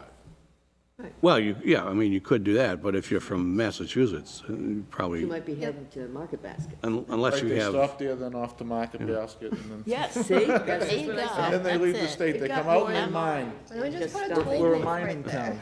town. Gonna build a wall, I'm telling Toll you. booth. Don't Buy a put- car, get a piece of pizza, I'm gonna eliminate it. and then get out of here. Go to their storage unit. And get tires. Get tires. Got it all. All right, so in the interest of keeping this moving forward, let's look at the waivers. Like I said, if anybody's got any questions, please speak up. I think that they're largely procedural. They address the non-conforming, status of this lot. None of them are, from what I can tell, unreasonable. They just allow for this use with the sort of all these odd configurations of this lot. probably want to get comments from butters. Yeah, and Before we then do as well, I think we want to talk about that one entrance at Hazeltine, because we've said some different things, we'll want to kind of verbalize that. At this time, is there any comments from any abutters or the public? Any help? John, we didn't have anything online, did we? No, we only had one person earlier, and that was an applicant. Okay. actually, the last one. Is there any other board comments at this time? So we can either sort of tighten up that conversation about the Hazeltine entrance, make a recommendation to the applicant. And then we can also, I also want to go through these waivers. Do we want to just finish that conversation? How does the board feel about this entrance? Can I just, John, can and I then just Karen. mention, like, with the last one, this is another area that really deserves to be looked at, and I know we have to get Haverhill into the picture and Mass DOT, but, there's ways of bringing people to the table, and, this is such a busy traffic area that, it would serve the needs of both states to come up with a better traffic pattern for this whole general area, better lighting, pedestrian crossing. So, I mean, it's just ripe for, let's do something better than what's out there right now.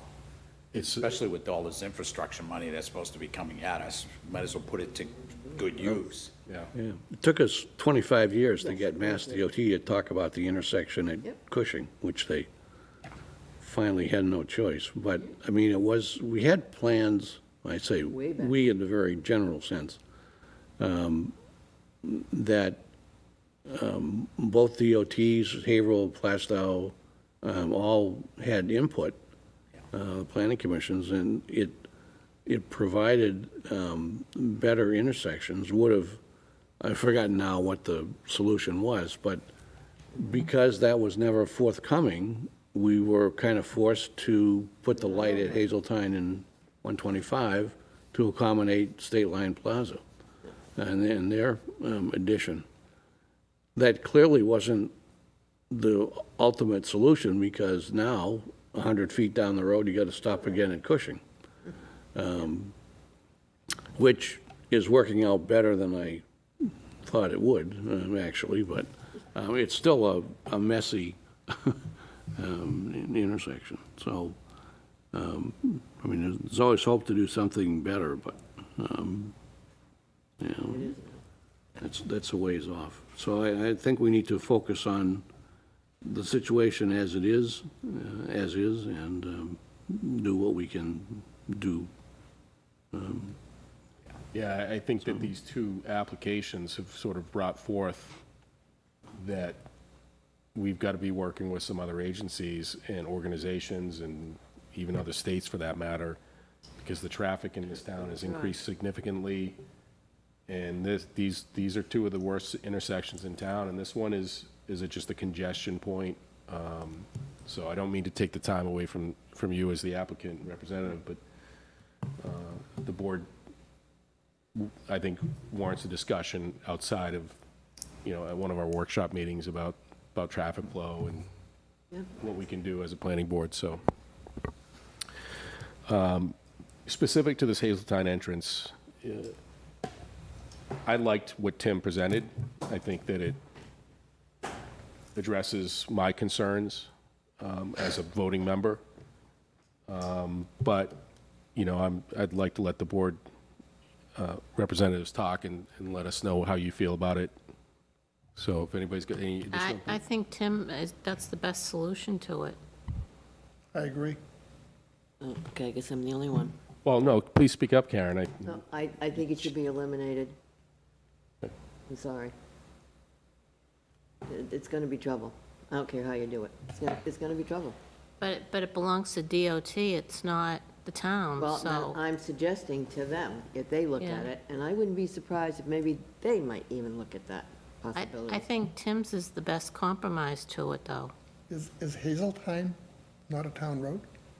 No, It's not. it's No, it's state. state. It's considered part of- DOT. It's considered part of Main Street, or? We have Main Street. Yeah. We actually did a swap, like back when Walgreens and, Oh. right? Didn't we do some kind of swap? We did. Yeah. Yeah, that's so now the state. Hazeltine used to be a town road. Yep. When the swap was made, it became a state road, Okay. and the state gave us that short section of Main Street. Main Street. Was the thinking that Hazeltine was basically was now really the Main With the Street, new light. Well- interchange and the light and everything? Yeah, I mean, plus it picked up the designation of 121A, so that made it a state road. Too bad we weren't thinking at the time and have them move 121A to the northbound intersection of Hazeltine, of Main Street and 125. But anyway, They wouldn't put a light this is what we have now, so this is Yeah. what we got to deal with. So I'll ask the applicant, and maybe you need to address that. Would you be willing to review that curb cut, that entrance, consider a plan that would allow for an angled entrance, promoting the entrance from heading eastbound from 125 and discouraging entrance use for westbound traffic? Yeah, well, I mean, I can certainly discuss it with the applicant. I don't know what their feeling is, but, so there's really two things that were presented. One, close it off completely, and the other one that seems to have a little more consensus is to do an angled entrance, so it's right turn in. Yeah, Greg, how do you feel with your... 100% with what Tim described. I mean, that provides some egress, but it's a safe egress, and it allows traffic to flow into the parking lot on one direction and not cutting across a lane to traffic. That's the only problem that I see in there is traffic coming from Main Street going down Hazeltine has to cut across traffic. And when the light changes, traffic inside of the plaza across the street step on the gas, and they enter Hazeltine pretty quickly. And I just want to add one thing, John, I'll get to you. And it'll also help discourage people who will illegally try to exit by having that angle. But go ahead, John. Yeah, and people, once this place is open, when they're coming from the east heading west, right, they know they can continue on Main Street to enter this property. So, you know, it's not going to be curtailing. You can bring this message back to your client. It's not going to curtail that westbound traffic on Main Street because they can continue, and it's going to be much easier for them to access this particular business on Main Street, westbound. So, you know, we're not taking away from his customer base, really. We're just really trying to make this thing safer. And if it does have that angled ingress for eastbound traffic on Hazeltine, then it's the best of both worlds because you're not going to curtail traffic flow of that really busy intersection, you know, allowing cars to slip in only, and, you know, not providing that left-hand turn that could really screw things up, you know. So it just works doing it this way, you know. So westbound traffic is going to be able to access the property and they'll get used to it real quick. And then your primary business flow of traffic is really coming from Mass, and they're going to use Main Street anyway. Yeah, I mean, I They guess... might, we got to go there, and they'll go past that Main Street access, and then they'll slip in. They'll still Take be a able to right get and then into take the a run on property. the right in, yeah. Yeah. And it saves us a headache, you know, a big headache of having to best deal with that traffic flow at that particular intersection, which is a big problem for all the traffic goers around there. And then you're gonna, if you leave it the way it is, it adds to a big problem that's already in existence. It exacerbates it, so. Yeah, I mean, I don't know if this is correct, but if it becomes a problem point, then maybe the DOT comes in and says, well, we got to shut that completely down. So in doing so, we've allowed for the entrance, we've made it safer for the citizens and people in town, and we're still accommodating double access for the applicant. Oh, it'll happen after the first few accidents. This is my point. We obviously haven't got the DOT, We're solving Permits things right back. now. but I will bring it to the applicant, so I will. has anyone gotten any sort of informal feedback from DOT on the driveway permit application? You know, and the thing is, the previous use, it was really such a sleeper. You know, Yeah. there was no Nobody traffic used. associated with it, so. Nobody used. You know, here, there'll be more traffic. I don't think, you're not proposing, behind the scenes at Dunkin' Donuts there, are you? No, it's, Good. No as we've Starbucks? presented, there's no Not drive-through. that I like those businesses, but No, it's not I a mean, you the gotta be right spot. careful with them. Before you know it, you could really have a traffic problem. Yeah. And again, that's the biggest concern, is that the traffic congestion at this area is not good. In a sense, I'd like to say, as a citizen of town, the last thing we need is another business that's going to add to the traffic. That being said, the cars are there, they're going slow. I'm not sure that it's bad. The solution is elsewhere besides business. Bill, do you have any other comments, or Max, do you have any thoughts? So I'm going to defer to Tim right now from a procedural standpoint. Again, we've got the waivers to consider, and we've got this request back to the applicant. Would it be appropriate to ask for continuation so that point can be addressed, or would it be appropriate to go through the waivers and whatnot? Well, I mean, I think we should probably go through the waivers, anyway. Those are all, And vote on them? and, yeah, just to get that kind of out of the way. And I don't think, whether or not the driveway curb cuts get modified, I don't think that has any impact on any of the waivers, so I don't think we'd be, stepping on ourselves if we approve the waivers. In regards to continuing the public hearing or not, that's a little,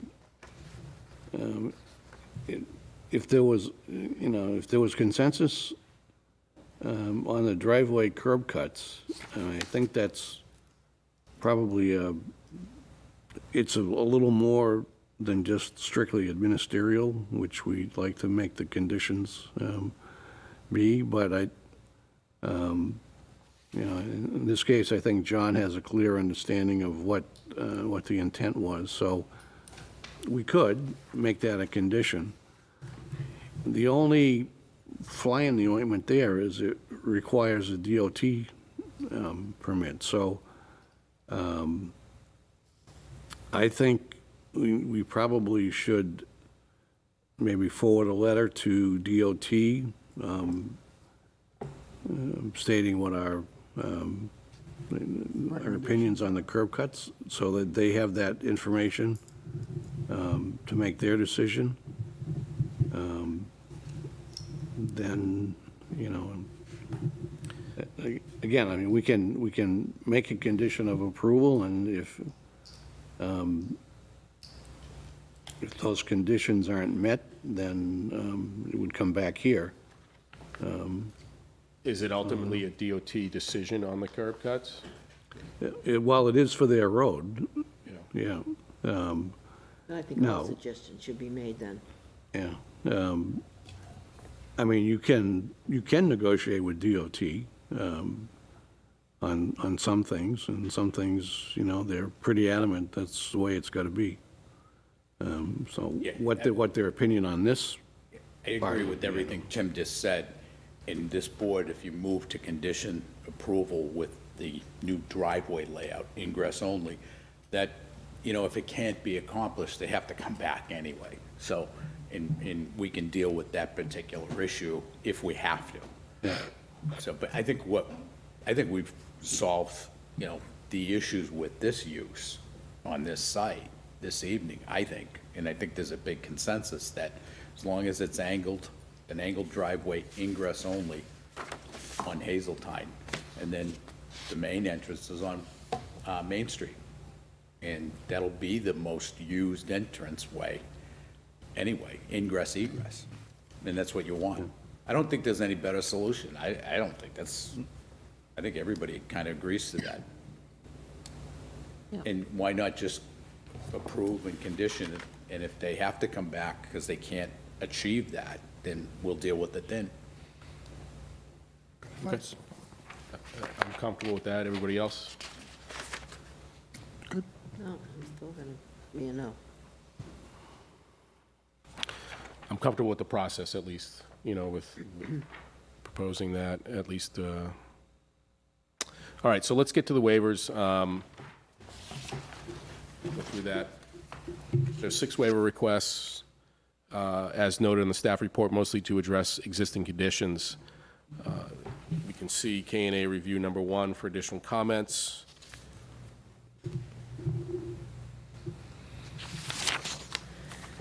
I don't believe that there was anything significant. Was there any other questions about the plan? It was a good pickup by Greg, just to clarify that hookah area was for sale of products only.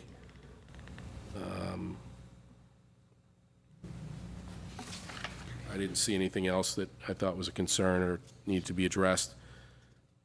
Are we comfortable going to the waiver motions at this Yes. time? Yep. Okay, let's do it. I move to grant the request to waive 230-14.1 AA existing grades for 2 Main Street, tax map 24, lot 43, as the parcel is bounded by municipal right-of-way on all 4 sides of the development area, including an interstate boundary. No direct abutters are affected by the proposed redevelopment.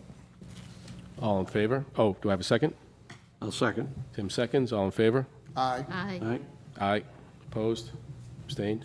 500 passes. Waiver request number 2.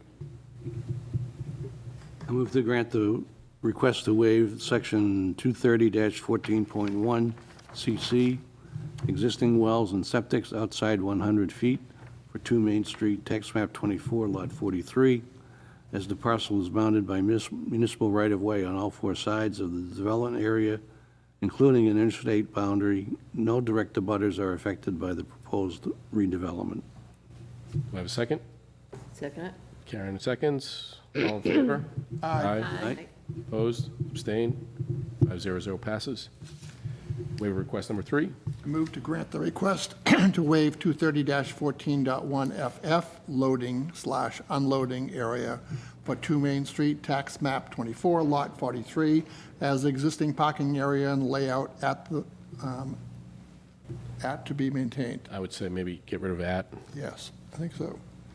To be maintained, loading would be conducted during non-business hours and not within the municipal right-of-way. Do I have a second? Second it? All in favor? Aye. Aye. Opposed? Abstained? 500 passes. Draft motion, waiver request number 4. I move to grant the request to waive 230-14.1 HH, landscaping compliance for 2 Main Street, tax map 24, lot 43, as the existing building and site is to be maintained, including landscaping. Second the motion. Break seconds. All in favor? Aye. Aye. Opposed? Abstained? 500 passes. Waiver request number 5. I move to grant the request to waiver 230-14.1, I believe that's II, lighting compliance for 2 Main Street, tax map 24, lot 43, as the existing building and site are to be maintained, building mounted lights to remain. Second it? Karen seconds. All in favor? Aye. Aye. Aye. Aye. Opposed? Abstained? 500. There is a staff note. There's no mention of whether or not the existing lights are compliant, full cutoff. We're a little late on that, but we can still ask the applicant to consider. The board may wish to inquire prior to granting this waiver. So sorry, we should have done that before we granted the waiver, Lights are but turned off. yeah. Well, Is full that- cutoff meaning it's not polluting the night sky is what it is. Right, yeah. I'm actually not 100% sure whether they're your stadium light or if it's a true wall pack. So Yeah, if you wanted to condition that they have to be full cutoff fixtures, I don't think that's a big deal. And it's minor cost. Okay. Would we condition that on when we, yeah, they add that to the list of conditions. okay.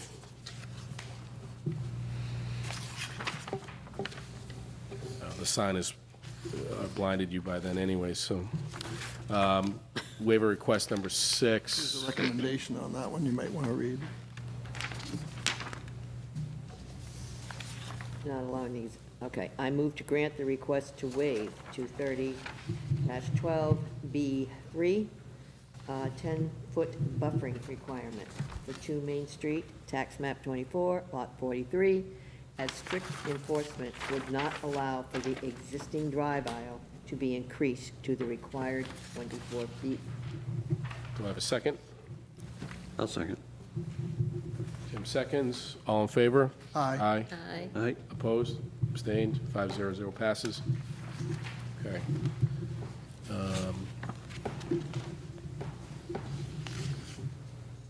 Yeah, that's, Why does it say, well, I think that is the recommendation you're talking about. yeah, I think it that's an says- old note oh, okay, back from the July hearing. okay. Yep.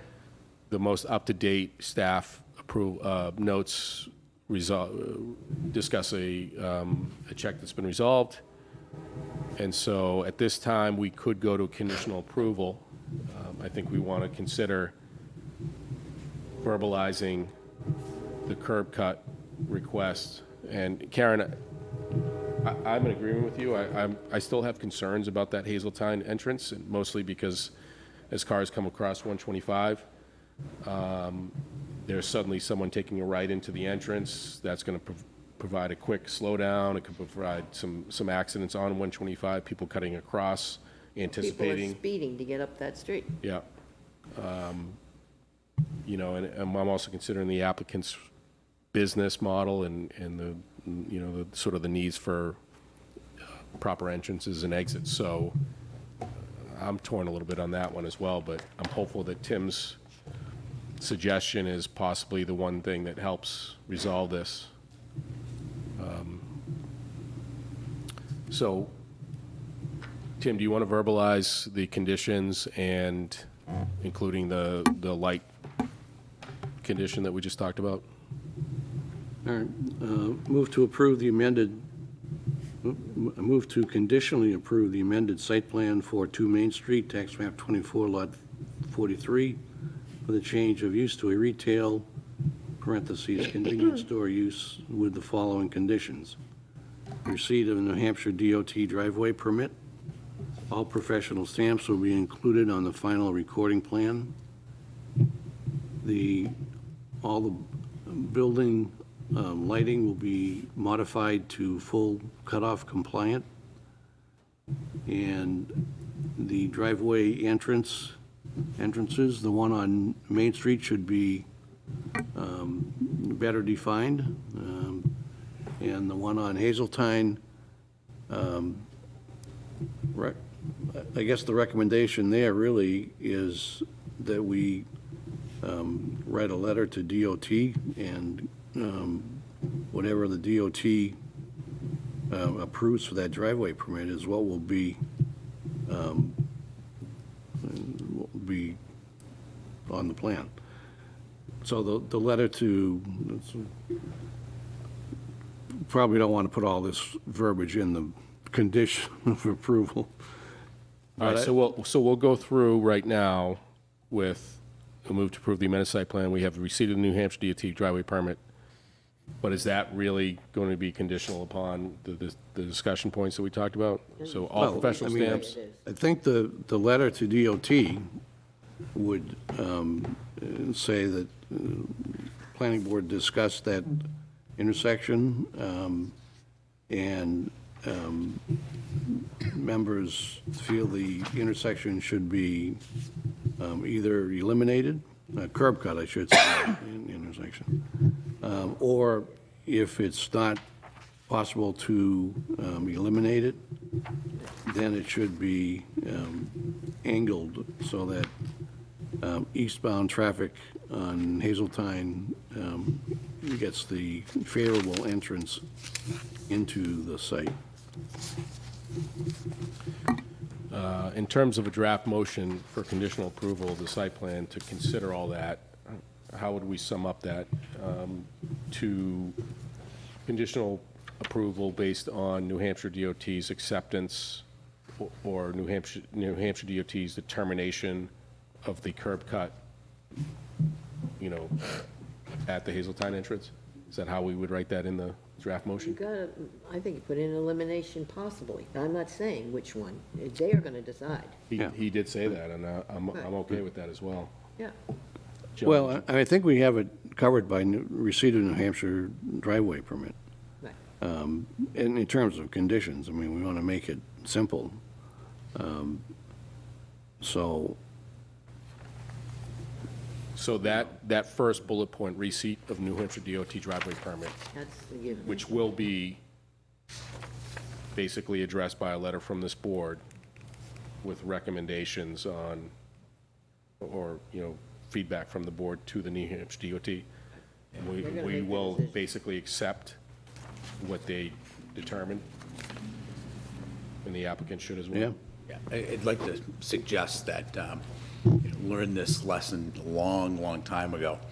And it's been the only intersection improvement for this incredibly busy intersection in the last 60 years. And it was imposed on a developer, so that the developer, in order to get the first occupancy permit of a multi-residential development, they had to get this modification. It was a transition lane introduced into this particular intersection. And they got it through because the planning board conditioned the occupancy permit to that improvement being made. To this day, it's still the only improvement that's been made to that intersection. So when you put the onus on a developer, that's the catalyst. They need to get that approved in order to move forward with their project. So if the town, I think, wants the best opportunity for this driveway to be designed the way we've discussed this evening, we have to put the condition, the onus onto the developer to get it done. If they are unable to get it done through their negotiations with DOT, then, they'll be coming back here. If we say, hey, you gotta get DOT approval, but we're not conditioning this plan for that, then, likelihood of it getting done is less likely. Do you get what I'm saying? Yep, I do. Yeah. They've got this, this impetus to get it done, or they're not open. So they gotta work on it. So if we condition it, and again, I'm not saying that we should go for the throat and eliminate, but if this can be angled as an ingress only, then we're not eliminating that driveway. Because these retail operations, they need those driveways. These driveways end up being a deal breaker a lot of times. I mean, we're not out to save any one particular business, but I'm sure they looked at this and said, hey, look, we got the two driveway entrances we need to successfully operate this business. And they probably weren't looking at, this potential of losing one. Yeah. I think this is part of a larger discussion where I think that, the board has always been fair to any applicant, residential, commercial, but, to be honest, we've kind of dug ourselves in a hole as a community because the commercial has largely dictated what goes in and hasn't necessarily been favorable for the town. I think that it's important for the board to recognize that the citizens voted us in and that we need to do everything we can, to provide betterment to the town through businesses, residentials, enforce all the rules, regulations, ordinances, and laws, and consider what we can do as a board to improve the town. So in this case, my initial thought was elimination of that entrance, but I consider that this, that's me as a citizen who believes that that is a bad intersection. As a board member, I'm considering fairness to the application, and I think we presented, another option that might be reasonable. So, John, I agree. Any other comments from the board on that? John, can you provide a summarized bullet for this? For a conditioned language? I like the Yeah. way you worded it. I got it here. So a condition, suggested condition, the Hazeltine driveway shall be designed with an angle for right turn ingress only. Or elimination. Or elimination. It's them to, it's going to make up the decision anyway. Yeah. I just think an opinions should be expressed as opinions only. We aren't telling them what to do, but I think the opinion should be there. Do we, within our condition, do we say due to concerns over traffic safety? Yeah. Okay. So I'm okay with, again, ingress only, angled ingress only, or elimination, Right. due to traffic safety concerns. Does the applicant have any comments at this time? No, I think the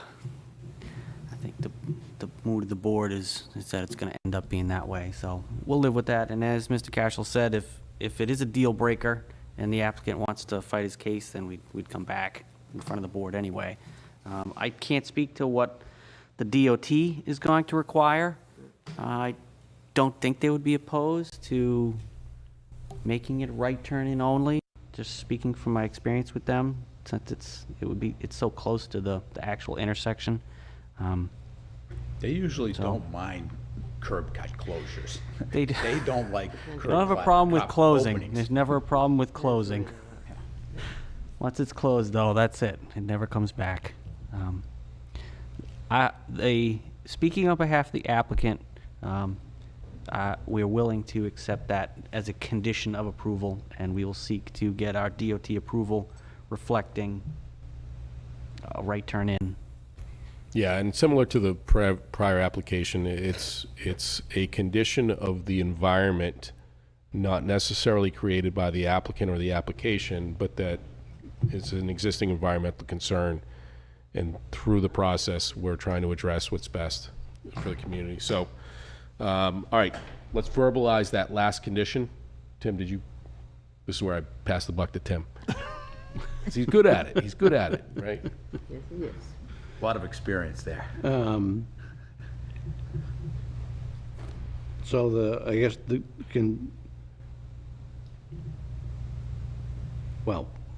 let's have a little more discussion Okay. first. We know we want to do something with the Hazeltine entrance. Obviously, it's going to be enter only. We have two different opinions. One is to close the intersection totally. And the second is to have an angled entrance. We all agree we'll live with whatever comes back from DOT. So I'm not exactly sure what to put in a condition, unless it's to say that the entrance be modified in a manner designated by DOT or something. How do the 7 members feel? I guess, do we want to strictly go with the angled entrance, or do we like the language that says angled or eliminated? Laura, do you have an opinion on? I don't have a problem by including the elimination, because it's going to basically give the two choices, and their choice is not going to be to eliminate it. So, but I do think that this needs to be separate from the receipt of the NHDO, New Hampshire DOT driveway permit. It has to be separate from this. We're basically asking the applicant to provide the Hazeltine egress be angled to the right or eliminated due to safety concerns. That's what we should have as our concern. Right However turn he in only. decides to work that with DOT is up to them. Is that reasonable, Tim? Or am I missing something? I'm on board with Greg's. Laurie, how do you feel? No, I think he worded it well. Karen? Yeah, no, it's okay. I like the way Tim worded it, too. Yeah, and I think Yeah. the two are on the same page. We're evolving towards the language. Max, do you have any feelings one way or the other? No, I think both options are I'm good. good with what's discussed. So I think that the board on a straw poll is comfortable with entrance only and ingress, as Greg mentioned, maybe separate from this receipt of New Hampshire driveway permit, or we strengthen the whole thing to read that the Hazeltine entrance be either eliminated or angled entrance To the right.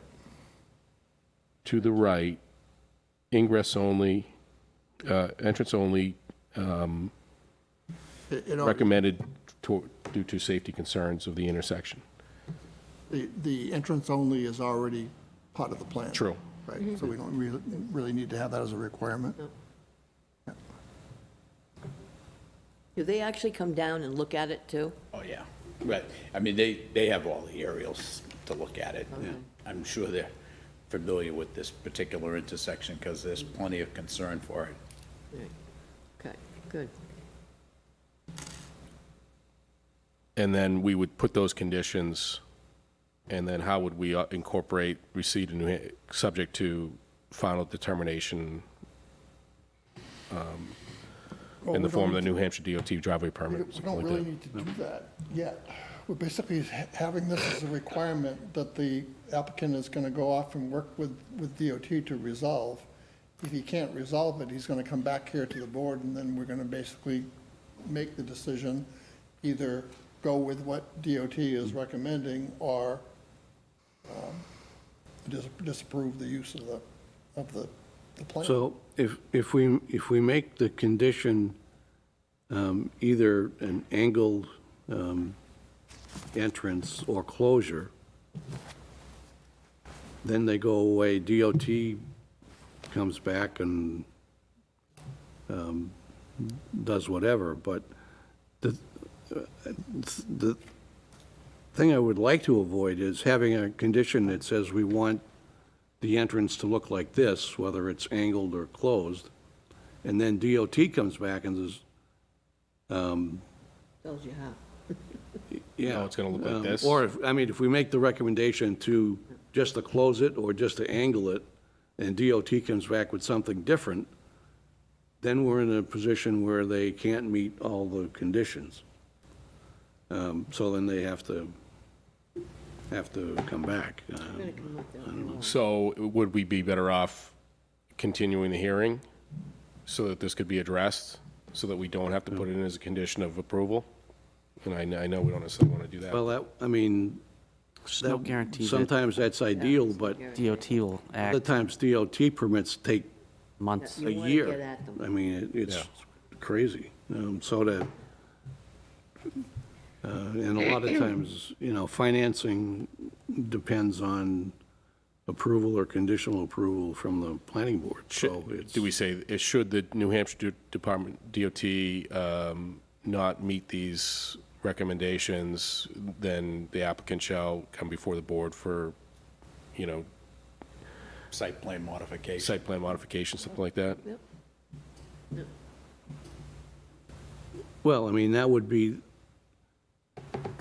the two options we're recommending, either angled or closed, if we put that in the condition, that entrance be modified for one method or the other, then if DOT comes back and recommends closure or angling, then we have it covered by the or. And, again, we probably should write a letter to DOT explaining the discussion we've had about both of those methods. So, Are you saying, Tim, that if the DOT says, we don't want to eliminate, nor do we want to angle it, we want to go with leaving it the way it is, then we are saying we kind of don't have that covered in our conditional approval, and we somehow need to address that? Is that kind of what you're getting at? I think would be highly unlikely that the DOT would reject both of those options. You're gonna pick one or the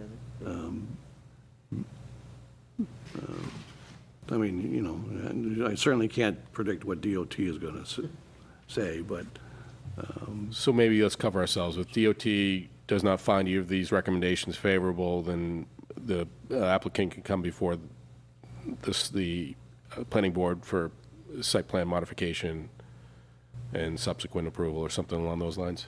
Would that cover us? That would, yeah, that would do it. I mean, Charlene, I hope you wrote that down, because I can forget what I said already.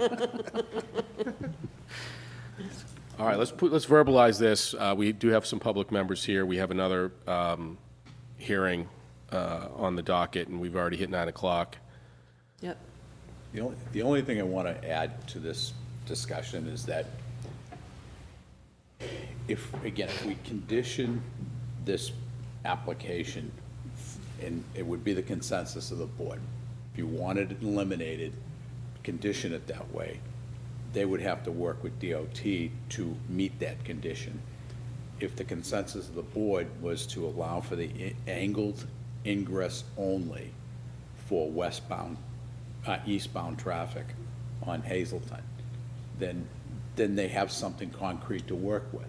So it's an either or, and the board conditions this plan for either way and leaves it up to them to get it done with DOT. This option, they could be lobbying the DOT. I don't know what goes on. And, they could be lobbying strongly to have it remain open. So we condition it, and then they have to work to produce that condition with DOT. And it's the prerogative of this board. We have more say, even though it's a DOT roadway. It's within this town, and we've given this thorough review. We have concerns with safety. We have concerns with the traffic pattern associated with this petition. They're not looking at this like we are. And this is what we condition it, and they have to try to meet that condition by working with the officials that, would make it happen. And if they say no, they have to come back anyway. I think we're all in agreement here. I think that we're just trying to get this down in writing. But I'm saying, the board should come to an agreement. We've reached a consensus. We don't want a curb cut there. And you condition it that way. Or this board says we're willing to do the one-lane ingress at an angle. You're saying not both options, do one or the other? I'm saying, no, just give them one or the other, but not both. Yes, Karen? I'm saying this is to all of us. We're the ones that make the decision on the planning board votes, period. And so if anybody is really against my idea, or Tim, how he worded it, then it should be amongst us to make that vote. Sure. No, I appreciate the input from Mr. Cashel. He's, basically directed us to make a decision on one or the other and go with it. Do you agree, Tim, that we should choose one and put that as a condition? yes. Okay. All right. Then I'm going to poll the voting members on which condition we want to present forward. One is eliminate, one is angled ingress. We'll start with Karen. My vote. Angled ingress? No. Thanks. Mr. Moore? Yep, I'll stick with the angled ingress. Okay. My initial feeling, I'm going to go with it, which is to eliminate that curb cut, Angled egress. angled. I'm more apt, the angled. Okay. And, All right. and one of the reasons why I say that is because they're not going to change this building. And actually, the applicant that came before us, before them, they're the ones that wanted to go in there. Convenient Med wanted to go in there. Yeah. And they were going to take the building Sure. down. So they're willing to keep this building. Yeah. And if we close that off, they might not want to go in there. And that's one of our number one concerns, is to keep that building. No, I disagree with that. Well, mean, I agree with you, Laurie, in the sense that, I am. again, that I felt like the business itself and the plan, the board has no issues with it. In fact, that was one of the benefits of it. That traffic concern is, that's been our major issues this evening. But I think the board has spoken. I think that on a straw poll, 3 said for ingress and 2 said for elimination, so we'll let the majority speak on this, and I say we recommend the ingress. Would you like me to make a stab at it? If someone can make a stab at it, I'm all for it. So I move to approve the amended site plan for 2 Main Street, tax map 24, lot 43, for the change of use to a retail convenience store use with the following conditions. Hazeltine egress be angled to the right or, period. Receipt of New Hampshire DOT driveway permit. All professional stamps be included on the final recording plan. Building lighting to compliant, Full cutoff compliant? I'm sorry, what was it again? Lighting modified to full cutoff Full compliant? cutoff compliant, thank you. And better defined parking lot directions on the Main Street exit And entrance. Yeah. entrance. Do I have a second? I'll Hold on second. 1 second. John? You wanted to make sure that it's only for retail use only. Residential use is prohibited. Great, good point. Yeah, also add that one condition that retail use only, no residential Okay. use. So the last requirement would be, the site plan would be for retail only and not residential use. Do I have a second? I'll second.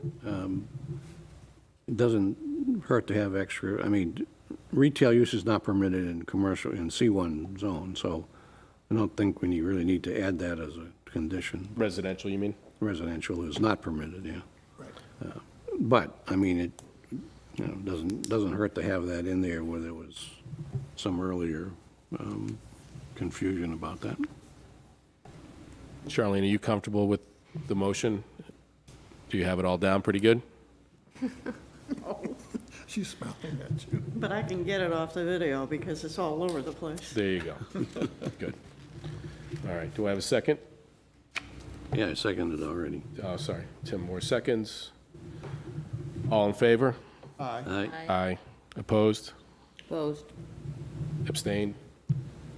Bill passes 4-1-0. Opposition, Ms. Robinson. Thank you very much for your consideration.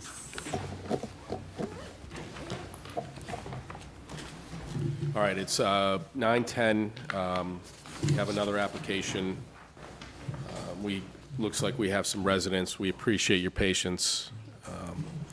Normally, we would talk about our timing as the evening wears on. We don't necessarily, we sort of have a time frame in mind that we would sort of stop hearing so it doesn't get too late and we all fall asleep or lose our minds. But I think it's important to get to this one.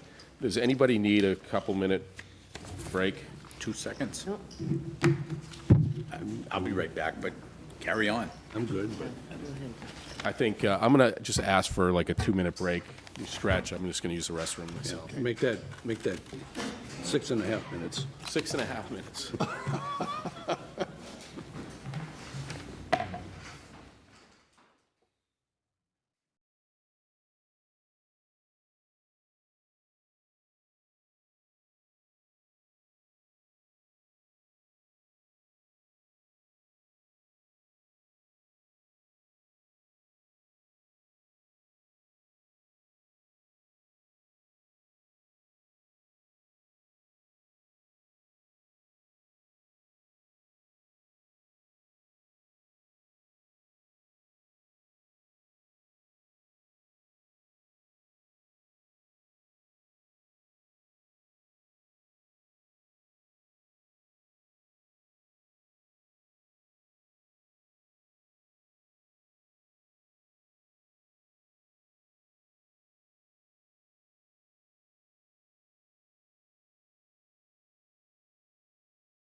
Going to consider PB 21-13, the completeness of an application from DC Development and Construction LLC for a zero-lot line, non-age restricted condominium-style planned residential development, PRD, subdivision. The plan proposes 16 units built on a public right-of-way with on-site shared and individual septics and a community well with proposed connection to municipal water when it becomes available.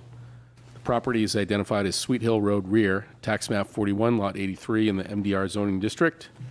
The property owner of record is John Alden Palmer, Jr., revocable trust of 2006. Janice Palmer, successor TR. If the application is found to be complete, the planning board may immediately conduct the public hearing.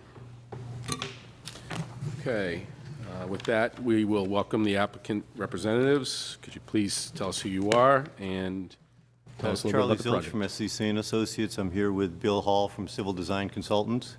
We're both here on behalf of the owners, as you mentioned, the John Alden Palmer Trust. That's in care of Janice Palmer. She's the trustee. And with us tonight, sitting in the audience, is Steve Doherty from DC Development. He's the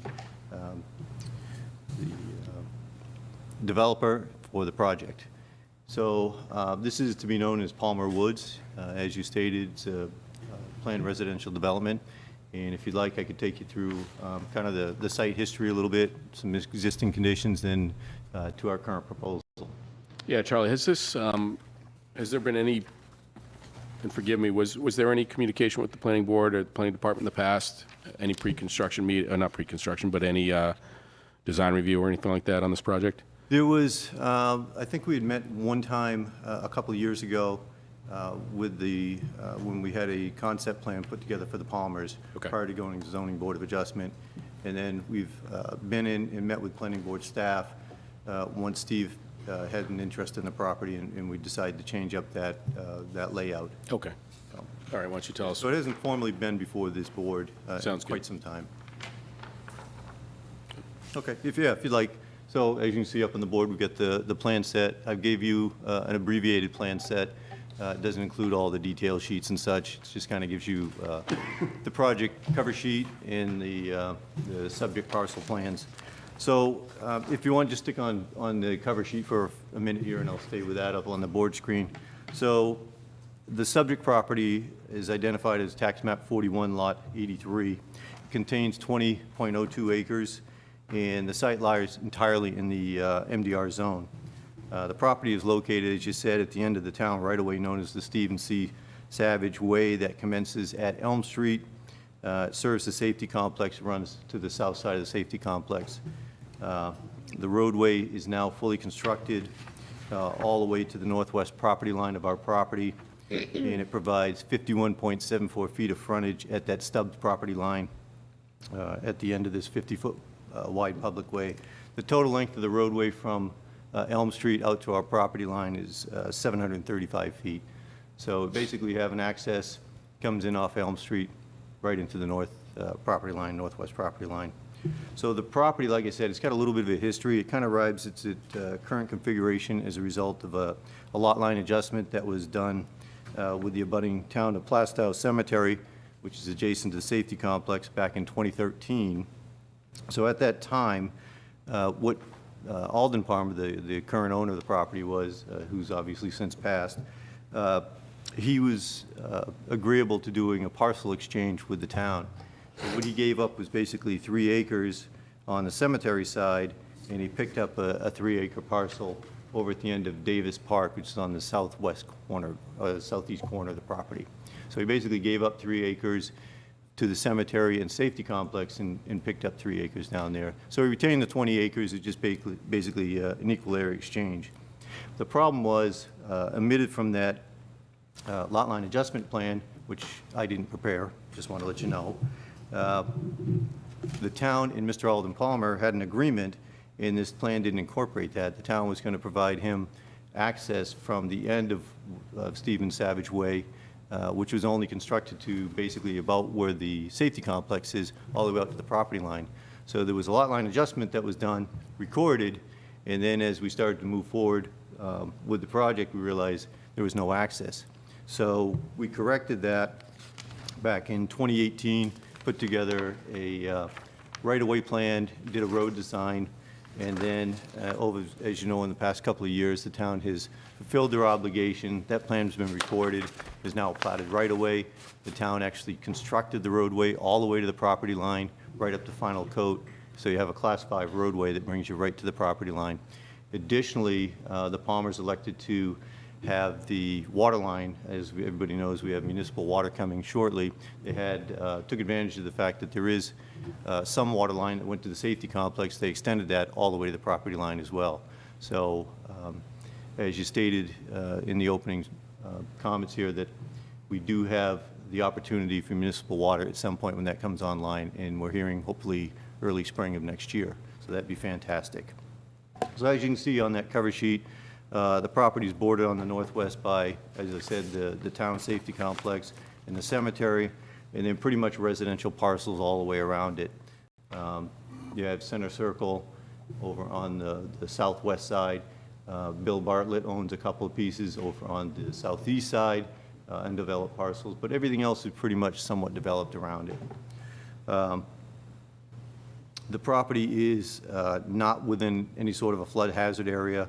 It's not within shoreline protection, and it's not in an aquifer protection zone. So it's a pretty straightforward piece of property, 20 acres, now with clean access. So as I noted, I'll probably get you over to sheet 2 if you take a look at that. That's the existing conditions plan. Like I said, it contains 20 acres. It's undeveloped.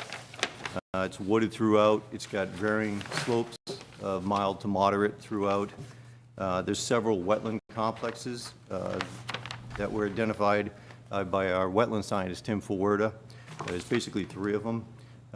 These wetlands consist of runs that basically run from the east, I'd have to say more like east to west through the property. There's 3 of them, 2 at either end, and then the larger one, as you can see, runs right through the middle of it.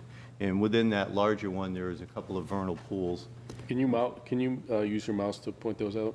So you can see these are the vernal pools down here. Okay. This is the larger of all the wetland complexes. It's down here near Center Circle. Those are the only 2 vernal pools that were identified. Then as you make your way through the run, upslope, there's a woods road that runs through here, the existing culvert where that woods road crosses. And then it's pretty much a stream channel out to the Bartlett property on 52 lot 8, abutting 52-8. The other 2 wetland complexes pretty much run in the same direction. There's one up here in this corner, kind of way off to the outer limit of the property. And then again, down here, as soon as that pops open, you can see this wetland run down on this end as well. So it leaves a couple of pretty substantial upland areas that we can work within here. So as far as the upland soils, all pretty well-drained soils. We did test pits throughout, no exposed ledge, so we didn't have any issues with any sort of impervious layers or anything like that throughout the property. So very well-drained soils for everything that's up and out of the wetland complex. So like I mentioned, a couple of years ago, we were involved with the Palmer family as they wanted to advance a proposal on this thing. And at that time, we were also in the process of creating that town right-of-way through the safety complex. So in order to make the site viable as a planned residential development, you have to have access on a town-approved roadway, and you have to add, at that time, you had a certain amount of frontage on a town-approved roadway. We didn't have either of those. So we took that plan to the Zoning Board of Adjustment, and we were able to successfully seek relief for both of those. So at the time, when we were promoting the original planned residential layout, we had 2 variances that allowed that project to move forward. So that's about as far as it went with that layout until Mr. Doherty came along. He has an agreement in place with the Palmer family, and as I said, he's going now to be the applicant for the project as it is submitted before this board tonight. So as you can see, and I'm going to jump you to the next sheet, sheet number 3, if you would.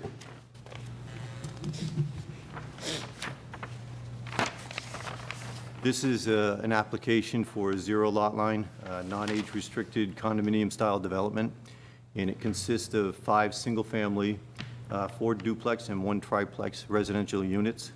The total yield will allow for 16 units, and that's what we're proposing here, is a total of 16 units through that combination of single duplex and 1 triplex building.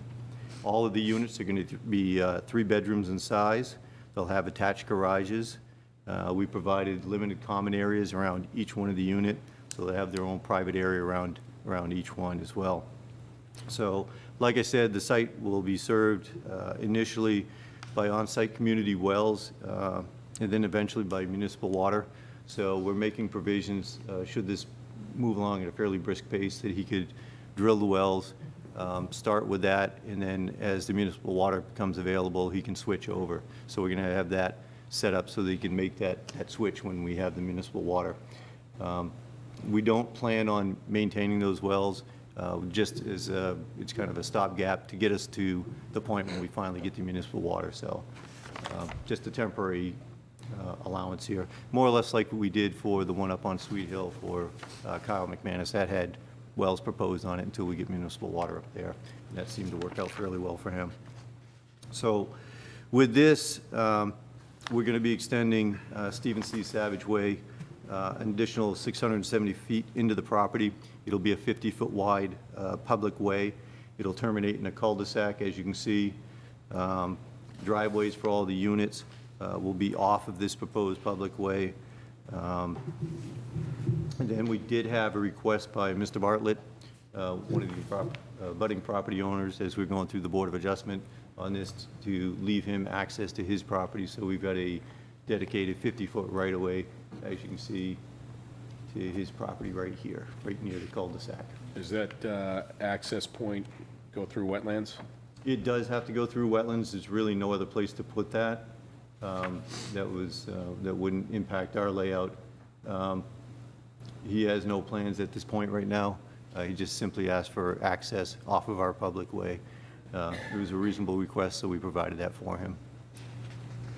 So as we developed these plans for Mr. Doherty, one thing that became apparent to us is that we could save on a lot of length of driveway and site disturbance if we considered one other additional variance, and that was to allow us to move the buildings to within 30 feet of each other as opposed to the required 50 feet. And one of the provisions of that is we met with the fire chief and asked his opinion before we went to the zoning board what his thoughts were, and he said he had no issue with moving the buildings closer, provided that any building that was within 50 feet of another building, he wanted to see that with fire suppression sprinklers. Absolutely no problem doing that. So we took that to the Zoning Board of Adjustment, and we were granted relief from that regulation as well. So this design incorporates foundations at less than 50 feet in most instances. And like I said, it was able to get us to be able to compact the building area. It gave us more open space, less site disturbance, and overall, it's a better layout for the project. So just for clarification, so the variance request allowed you to go to 30 feet instead of the required 50, but you did not add additional units to the plan? You didn't add additional units. You just tightened it up and added some Yep. extra open space? Yeah, it was just merely to cut back a little bit of the roadway. It cut back on the driveways. It keeps the septics closer to the dwellings. Overall, it's just a much cleaner, tighter layout here. And one of the considerations that weighed heavily for the ZBA is that in the MDR zone, if you went with a conventional subdivision, you only have 15-foot sideline setbacks. So you could conceivably have 2 homes in a conventional layout 30 feet apart. In a cluster layout, which this really is, they have to be 50. It didn't really make any sense. And, you know, the intent of a cluster layout is to get things more compacted, more open space, less disturbance. So obviously, I think it was a pretty strong argument for it. And the ZBA agreed and granted that variance. So right now, this project carries, I would have to say, 2 variances, one for the lack of frontage, because we only have 51 feet, the space between the foundations from 50 down to 30 at a minimum, and then the other one, Stephen Savage Way, is now a Class 5 roadway, so that one kind of went away. So we're down to this project just carries 2 variances. Charlie, can I ask a quick question? Sure. On the lot 52-6,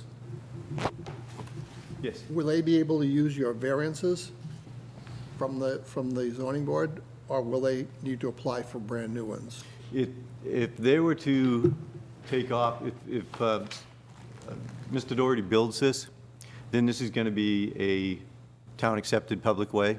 Right? So they won't need that variance unless, unless they're going to try and do some sort of a PRD layout in here. Then they'll be kind of in the same situation that we were. Right. With the roadway stub to our property line. If they're going to bring this roadway into a cul-de-sac, into a conventional layout, then they won't need it. Okay, thank you. Yep. So while we're kind of talking about the roadway, I'm going to let Bill jump in. He did the design on this and did the drainage work. So I'm just going to let him speak for a minute and just kind of run you through that. If I could get your attention to Yeah, I think that's good. sheet 4 and 5. Kind of show the layout of the roadway and grading and what Bill's good work is here. So for the record, I'm Bill Hall with Civil Design Consultants. So yeah, this is straightforward roadway design. It's a 22-foot paved width. As Charlie mentioned, it's about 670 feet long to the end of the cul-de-sac, which is a 100-foot diameter for the paved width of the cul-de-sac. So that's all within the local regulations. Same with the curves. It's been designed for local regulations, both horizontal and vertical layout for that. And for this subdivision, what we did is stormwater conveyance through roadside swales.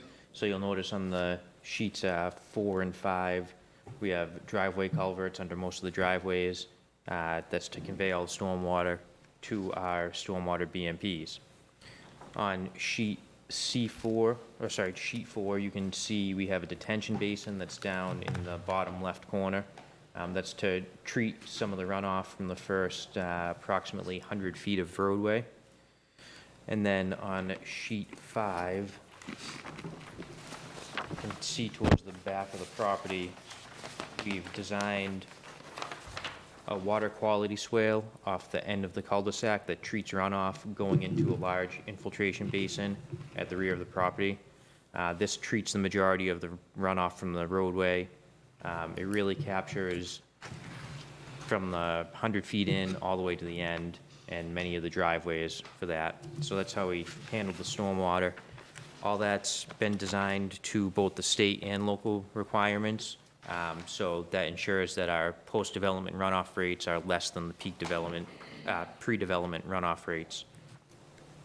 And then as far as erosion controls, those are on sheet, I believe it's sheet 8 and 9 of the erosion controls. And Yeah, ours ended at 7. But we just generally place those down in downhill areas to prevent any indirect alteration of wetlands or abutting properties from runoff of silt. And it should be noted that we do have a stream crossing in here that's going to be a 6-foot open bottom culvert, 6-foot span on that. And we're going through the permitting process for that. And I think I'll hand it back to Charlie now, and you can touch on that more, as well as the wetland impacts that are required. The stream crossing, so you're proposing to essentially build over the road over a culvert, maintain the continuity of the stream? Yeah, the state regulations have changed considerably with crossings. This is actually considered a stream. Most times of the year that you go out there, there's no water flow through it, but it does flow water, and it is channelized during certain times and during certain storm events. So, and also in consideration the fact that we have a couple of vernal pools, as you know, during the early springtime years, they get, they get very active, and there's a lot of migration that's generated from these things. So in consideration of that, in the type of crossing we have, we're going to go with an open bottom, almost like a span in this case. Yeah. And that will allow for animal migration through it, also allows for its size, it can handle any stormwater flow. You'll see daylight through it. It's a pretty sizable structure this goes through there. I think that the area that contributes to it is about 7 acres or so. Is that the upland area? Approximately, yeah. Approximately about 7 acres. So it's not a huge amount of off-site water coming into it, and it will dry up during the year. But it does, like I said, it does have some channelized flow during the early spring hours, during the runoff, and you'll get some migration at those times as well. So can I ask, so this stream that would be built over, Yep. when that is actively wet and there is flowing water, does that feed into the vernal pools? Are they part of a continuous Yep. environment? It all flows down through the property here and then into that larger wetland complex. So it does feed that. So right now, there's just a culvert there. This is where the Woods Road crossing is. We're crossing at the exact same spot. So that culvert is somewhat restrictive. So that'll get pulled out and we'll build this crossing instead. So this will open it up a little bit and allow the flow to go through there as it should. Do we have some estimation of square footage on the vernal pools? If I recall, I think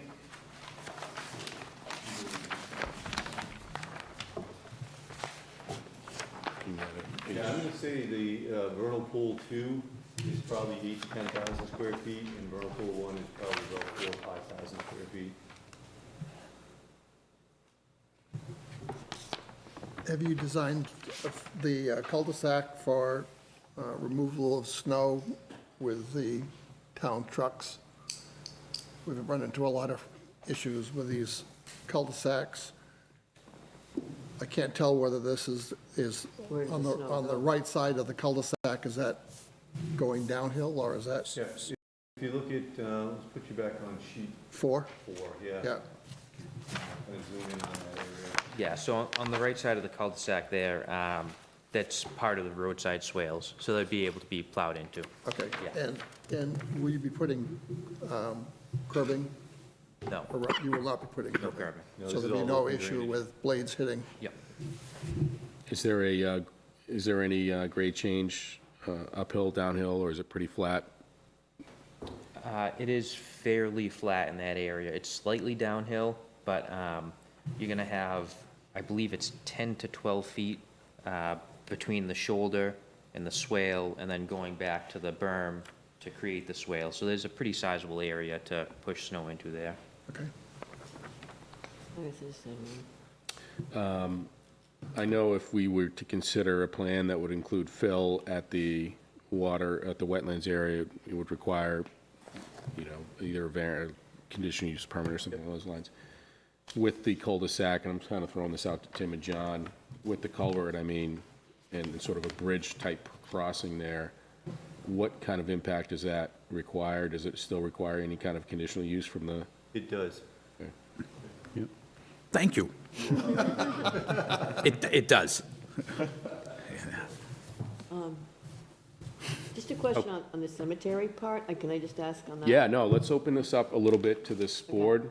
I know you may have some more presentation to go, but let's open up some questions and get some, Well, it's here, yeah. The road that you're going to be using is going right through the cemetery or right by it, correct? It goes to the north side of the cemetery.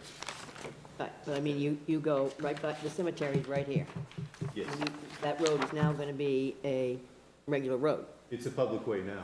Yeah, that's what I'm saying. So Yeah. it's going to be used It is, correct. quite a bit. Yep. Okay.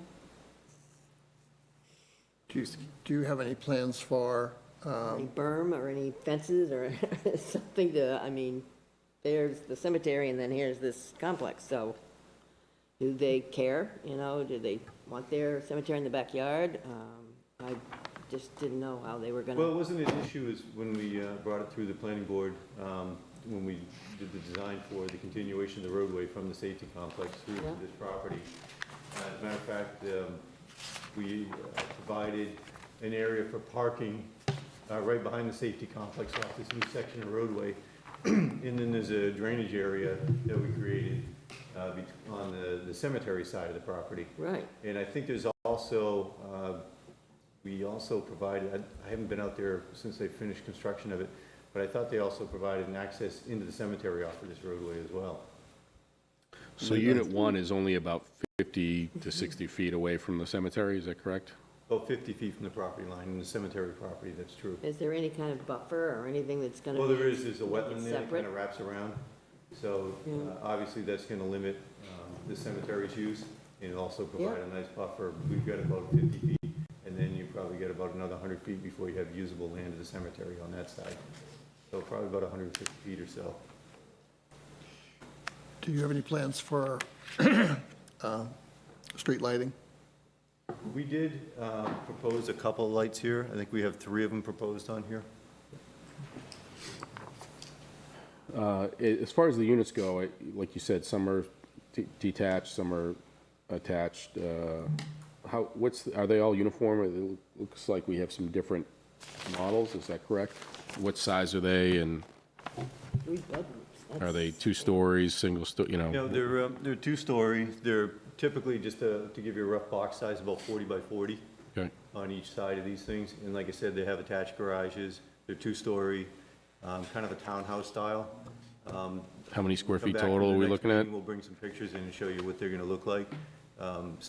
He's built some of these. Where did you build these just recently? I built some of these in Pelham. Pelham, yeah. And what we did, when we went, we were gonna do the single-family home with the attached garages and make them duplexes, but they were so wide, so that we shrunk them down to a different style.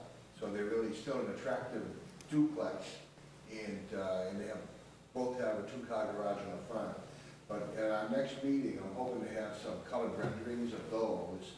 And I do have the single-family home ones being mounted on boards now. So when we meet again, I can bring all of that stuff in fire. They're very attractive homes. What's the square footage of the units? Does it vary, I assume? Well, the single families, they're roughly 1,800 and change. Okay, the duplexes were gonna be that, but when we had to shrink the sizes down, they ended up roughly 1,500 to 1,600 feet per unit. And 2-car garage.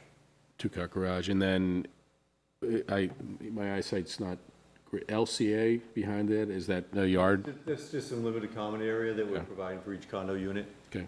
Just a private area for each homeowner to Will they have. be fenced in, or? Yeah, that's a limited They could. common area. Yep, limited common area. They can fence it in if they'd like, but it's like, if you want to put up a swing set or something like that for your kids, it's a place you can put it and not be, Sure. not have to bring it to committee. And some are joint driveways and some are singles. Okay. All right. And pretty much, we have a leach field that serves pretty much every single one of the buildings here. You can see them, we show leach fields pretty much behind every single one of them. We did test pits throughout. Be 10 septic systems for the 10 different styles of units here.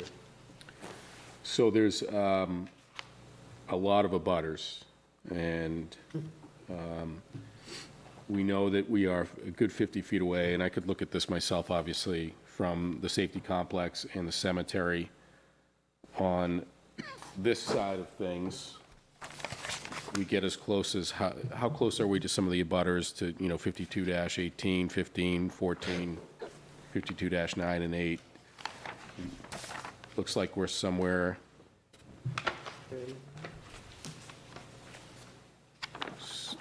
So this is initially 50 feet. Center circle? Yeah, so if we're looking at, on this sheet to the right, it looks like we are, in most cases, 100 feet away, somewhere in that range. Yeah, that heavy line, that's the 50-foot buffer all the way around there. Okay. So that gives you some sense of scale. And so for the triplexes, we're about 100 feet away from that buffer line, so 150 feet to the property line, roughly. Unit number 9, the one down here in this corner, that's probably about 80 feet away from the property line, roughly. 52-6, that's the Bartlett property, okay. How many wetlands crossings are we looking at in Just, wetlands impact? There's 2 impact areas. There's the one right here that we spoke about. We have the stream crossing coming into the larger wetland complex. And then at the cul-de-sac, there's a very small impact right on the outer edge of the cul-de-sac with some grading down in here where that street light is shown. So total wetland impact is very minimal. It's only 2,080 square feet on this. Considered a minor impact by state standards. Will you be going in front of the Conservation Committee? Yeah, I tried to book an appointment for this month, but they already had a lot on the agenda, so we're going to be with the Conservation Commission in October. Okay. And we had met with them prior to submitting to the Zoning Board of Adjustment, just to bring this thing through, make sure they're okay with it. They understand that we have a conditional use permit request on this. The plans we showed them were preliminary. They were pretty much amenable to it. Just wanted to make sure that we met all of our setbacks with buildings to the newly adopted wetland ordinance. They have a different setback to vernal pools, a little bit more restrictive, and we meet all those setbacks. We comply with all the wetlands ordinance. So we'll go back in and we'll show them what we've done with the plan here, talking about the conditional use permit, and see if we can move on from there.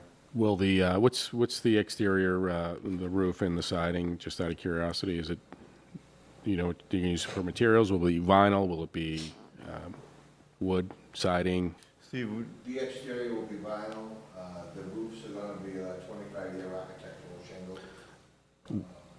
Will they all be uniform in color? Will they be different colors? You know, that's a good question. Typically what we do, we put out different samples of colors that all match together, that work together. And if there are pre-sales, then we let the people select from those selections. I was hoping not to have all beige house and all. I didn't want to look like a barracks coming in. I wanted to kind of to have a nice blend of colors that all work together. This plot of land right now, does it, has it been harvested for trees at this point? Has there been any, okay. Is it, I assume it's fully grown in at this point? it is. What, besides the 50-foot buffer, what kind of environment are you going to be leaving relative to what you need to take out? We have a couple open space areas. Is that what you're referring to? Yeah, Yeah, just okay, kind of so seeing look at what the the abutters will see out their windows, right, when this project, if this project goes in, what are they going to see? How much of the trees and other environment are going to be left alone so that there's privacy and? Okay, the biggest open space area is open space A, and it's over here that abuts Center Circle. So as you can see, we've got the majority of that wetland area, that large wetland complex that's contained within that open space A, as well as the two vernal pools that are within that area as well. And then that wraps around, all the way around Center Circle. So they're gonna get probably the largest buffer around the development, and then there's another open space that kind of wraps around on the other side of Stephen Savage Way, and that's open space B, and that one's 4.37 acres. So in total, you have almost 13 acres here of open space out of the 20-acre project. What about over, below open space B, abutting 52-8 and 9, what kind of, landscaping should we It's certainly expect narrower to see? there than it is around the Center Circle development, but there's still a pretty formidable buffer there. It's probably, in this point, maybe about 100 feet from the property line. I assume that there'll be desired to keep some of the, the trees and vegetation there to maintain privacy Yeah, and, and like I said, that's why, we sought that variance to tighten up the buildings. Without it, these buildings would have spread out further. We would have been right at the limit of open space. By bringing these buildings in and tightening up the driveway, shortening the roadway, we were able to capture another 2 acres almost of open space here. Good job. yes. Any other questions? Everybody looks lively right now. Just one. The, on sheet 3, just to the right of the cul-de-sac, proposed right-of-way to the Bartlett property. Yes. Is that going to be paved or road constructed, or is it Right just? now, it's just a paper street. Okay. It'll be his responsibility to build that. It's gonna be within the public right-of-way. So if he elects to develop his property, it'll be his responsibility to build from our roadway through that right-of-way into his property. Okay. but it is, it will be part of the right-of-way layout. So you won't pave that? No. It's simply a request from an abutter Yep, that to have you, access to his property, leave a dedicated right-of-way to his property. does he have access to that property on the other side? It's, he's got several parcels over there. If you combine those parcels, then yes, he does have access, but I don't believe this particular one goes out to the roadway. What else besides going to see Concom and understanding that we're going to need some sort of a waiver, conditional use permit for the wetlands crossing? What else do you need from the board? Do you That's anticipate? it. There's no other waivers on this. We met all the road design requirements. Like I said, we met all the siting requirements in regards to wetland setbacks and the like. There's several state approvals involved here, where obviously you need state subdivision approval for condominium, which has been submitted. We have the dredge and fill permit request, that's been submitted. And alteration of terrain, we've got in excess of 100,000 square feet of disturbance, so we have that application out there as well. Those have been submitted. We haven't received comments yet. We expect that hopefully within 30 to 60 days on those, and then we can kind of see where everything is with it. Locally, I think just the fire department, police need to chime in at some point here. Pretty much provided everything that they were looking for. We're going to have an additional hydrant within this layout, as requested by the fire chief. That's located down by the cul-de-sac. So I think they should be pretty happy with the layout. And like I said, we're going to sprinkler the buildings, or whichever buildings are maybe within 50 feet of another building. So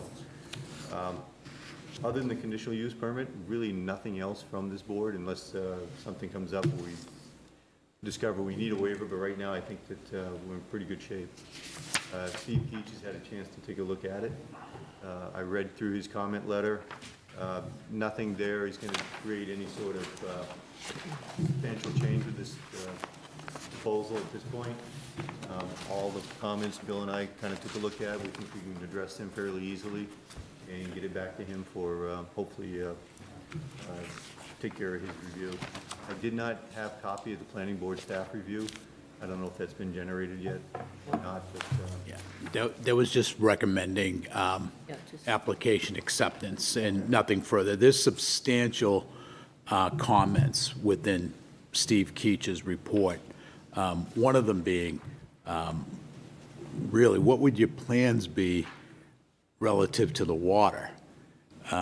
So if you're going to put your own well system in, you know, he's sternly recommending that if you go forward with that plan in the future to tie into municipal water, that you're going to have two sets of water lines running throughout. You know, and then one of the comments he made with municipal water is that, you know, how are you going to make sure there's sufficient cover, 6 feet in depth of the water line, the municipal water line, when you get in that culvert area? yeah, that was one thing that we'll work through that issue. I know Steve has been working with, you working with? I'm working with Charlie at the Hempstead Area Water Supply. Yeah. And we've been talking quite a bit about how to lay out the water lines. And I did read Steve Keach's comment. And when we were first talking about developing this project, we thought about the same thing, maybe run two sets of water lines. But I had a conversation with Charlie, and we think, and we're not there yet, but we think that we can do it with one set of water lines. Right now, there's water in the line that's charged, but it's not potable water. And it's, so we're gonna put a hydrant at the end of Stephen Savage Way, then run a separate private line all the way up into the cul-de-sac area where there'll be another hydrant, so we'll at least have water for fire safety. And then at the same time, we were gonna run, at the Stephen Savage Way in, run a gate there, and run the water line all the way up to the project. We'll get sufficient cover as required, and then where the wells are proposed to be, we're gonna run a gate off of that over to the well system. And this is all concept at this moment, but it's not etched in a plan yet. So we're gonna be working on that next week with Hampstead Area Water Supply. And so the goal is okay, that once we get that water line charged with domestic water, they believe it's gonna be sometime around, hopefully, April of next year. Okay? And at that time, we disconnect the fire hydrant at the low, as Stephen said, which that's there now. Disconnect that line. Okay, and then open the gate, because that line will be charged and cleaned. Open the gate, flush it back out, and then we'll have domestic water already run through those existing pipes. And so it's a process that he said he's done before, but I'd have to see how it's gonna work. It's something he has to work out. We'll have to get a plan from him and then get it to Steve Keach and have Steve either give a blessing or tell us what his thoughts were. Okay, we know what his thoughts are now, because that was our thought initially, run two lines. Yeah, Mr. Chairman, can I just mention too, this is the initial public hearing. It is getting fairly late, They have a lot of work to do. And, I'd further like to suggest as I'm talking here that the board may want to consider when they're closing down shop this evening to actually vote on the application acceptance, but to continue to no earlier than the 20th of October as being the next reasonable meeting, for which will give them a lot of time or sufficient time to get rid of some of these issues that or address some of these issues that are in Steve Keach's report. Yeah, I think, And if anybody wants to say anything. exactly.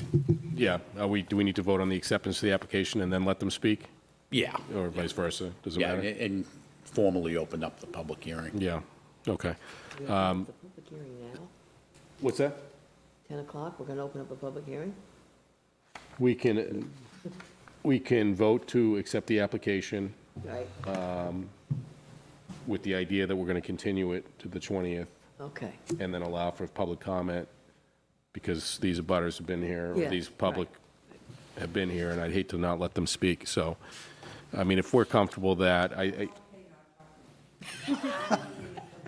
okay.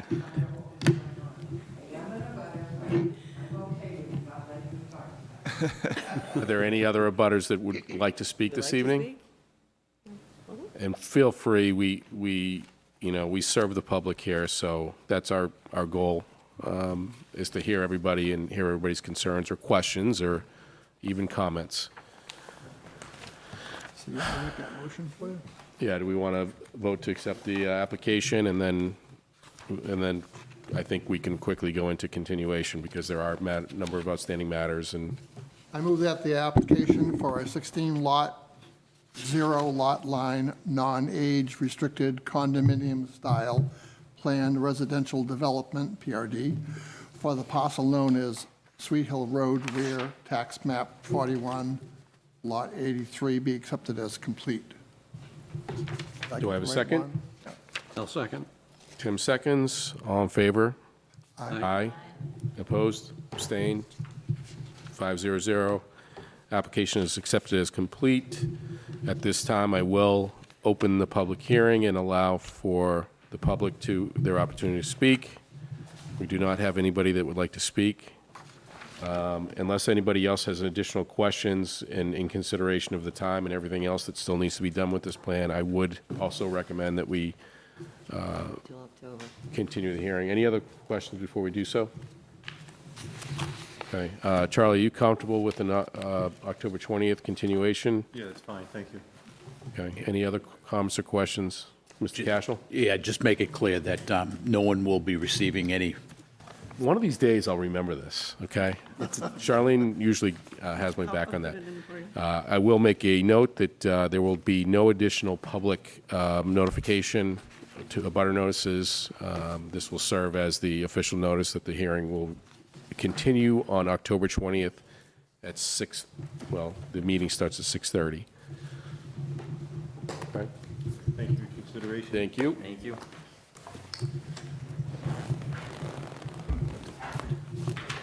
Charlie, can I ask you a quick question before you leave?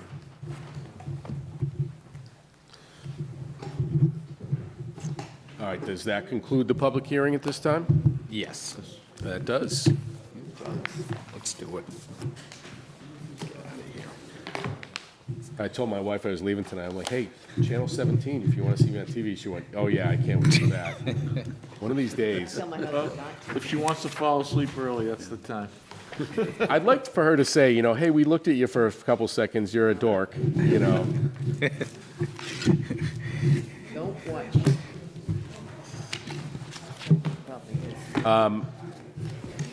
Let's just go quickly. I think there's some topics of conversation. I'm not going to extend this meeting much longer. So anything of note that we need to address at this time? Old business, new business? The only thing is, you know, with the next meeting, you know, it is a workshop. Yeah. So if we're going to be serious with any zoning amendments, Yeah. you know, I'd say the introduction of those should probably take place as a priority at that meeting. Yeah, and can you, I mean, it's our desire that no applications be presented at that hearing unless, you know, it's an emergent or urgent situation. Yeah. Because I think this is important. We talked about warrant articles. We talked about having some time. We no longer have the time. You know, it's now or never. So I've been putting a lot of serious thought, and I won't get into too much of a soapbox grandstand thing, but, you know, consideration of traffic. I think it's a high priority for this town. I think we need to maybe make a recommendation to the Board of Selectmen if we want about maybe take town ownership of Main Street, something like that. I know that's been discussed. We can explore that. I think as a board, I feel like we've allowed commercial businesses to dictate what goes on in our town, and I feel like as a board, we need to take more control over that. And what that looks like, I don't know. Some people have a lot more experience than me, but I think for too long, we've got 6 storage businesses in this town. Yeah. We probably have a storage facility for every citizen in town at this point. They're not here because Plaistow is the highest, you know, rate of storage container use. It's because of where we are geographically. So how can we as a board continue to push so that the land use in this town, and there's not a whole lot left, it's going to be reuse or maybe a few other parcels that can get developed. How do we push business to a direction that is good for the townspeople, that has value to the everyday townspeople, and not just people who come from out of state and avoid sales tax? So those are my 2 biggest things. You know what happens too? It's like, what's the next hot development item? You know, like right now, it's giant warehouse distribution centers, and you know, Don't need it. and they're going to reach a saturation point at some point. These storage units, the attraction for them is that, you know, everybody seems to need that extra space. And, you know, if land's cheap enough, it's a guaranteed rate of return. That's why these things are in such demand by developers. It's a guaranteed 7-8% rate of return ad infinitum. You know, that's what drives that market. You know, so people, investors, you know, that don't like the stock market or other realms of investing, they focus in on those things, and they know it's just a perfect rate of return, and that's why they invest in them, and that's why they're a hot commodity to develop. The town may want to, you know, pass an ordinance to prohibit them in all zoning districts. You know, I mean, because what happens is, you know, everybody's, you know, the proverbial, we have too many pizza places, you know, Haverhill or other communities. We don't want any more of those, please. Anything other than that. And, you know, it's hard to put the brakes on things, but the market tends to, you know, make these changes. Yeah. What happens, I think that we can all agree, is we get to a point where, you know, it becomes the town joke. Oh, we got another tire store. We got another used car. I think at least used car places have sort of weeded some of themselves out, but we have enough of those. And only because the value of land it supersedes that use. You know, it's like golf courses. You know, how many golf courses in the last 30 years have gone to the wayside for multifamily developments. Yeah. You know, subdivisions or whatever. But, you know, those are uses now that, you know, there's no rate of return.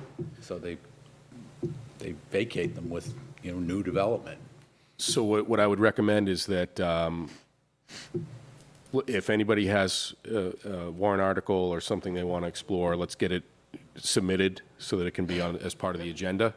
Yeah. And so that we can see ahead of time that, you know, Karen wants to talk about Main Street traffic, all right? And maybe I'll do, you know, that allows each other to do a little bit of research and kind of think through how we feel about Because the this. schedule is, if people come forward with, you know, their ideas and we hash them out, that's the first meeting in October.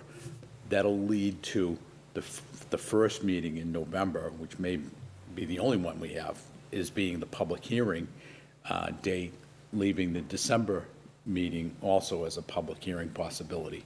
So there's not much time left at this point. One thing I also want to bring up is, speaking of the storage facilities, can you quickly detail what some of that communication was about? Do I understand that this new facility is actually a couple feet closer than what we had agreed to on the plan? Is that correct? 2.4. Yeah, I mean, this is truly an insignificant problem. They're not encroaching on a front setback, and you're not, certainly nobody reasonably is going to make them tear the building down. You know, I mean, is anybody thinking that? No, and This stuff happens, no, I know. you know? Where's the code officer? Well, We've been trying to get hold of. I don't think anybody has inspected that property probably under the circumstances the town's gone through. so. There's two things I'll say about it. Is number one, you know, unfortunately, it's not this business that I'm like, yeah, this is going to be great for the town. It's just another, you know, and I know. My brother, and I won't go into full detail, is a COO at a engineering firm in Massachusetts. And so I called him up and I said, you know, what happens in these types of scenarios? And he said, it happens. He said, you get into the project and the plan, you know, things happen within the project. You have to make an engineering call. He said, typically what we like to do is go back to the town and say, listen, we need to do this because of that. He said, that makes the most sense. It avoids problems. He said, we want to make sure we don't encroach on setbacks. We know that if we do, then we're in big trouble, right? If it's 50 feet and you're at 51 and you go in 3 feet or shorter in and now you're only 48, now you're screwed. You got to go in front of zoning board and ask for, you know, help. So he said these things happen, and I trust that they do. And yeah, I mean, it's unfortunate, though. I think that we would like to see this building further back than closer, and now it's so big, it seems like it's right on us. I mean, unless you're in a high-density urban environment, you know, you're going to have these things happen. Should the people responsible for putting the foundations in and staking things out accurately, you know, be spot on? Yeah. You know, so there's a definite void there that was missed. You know, it created this misplacement. But it does happen in this neck of the woods. There's room to play with, and at least they're not, you know, 10 feet off and into a front setback and causing, you know, design changes and having to come in with variance requests, and which could lead to huge court cases and actually tearing down of the buildings. I know towns that, you know, you're a couple of inches off, you're knocking the foundation down, you know, but, I mean, let's be reasonable here. I mean, it's well within the setback requirements. It's well within the margin of error in a building like that. And, you know, the end product is not going to be different. Now, is the building layout any larger?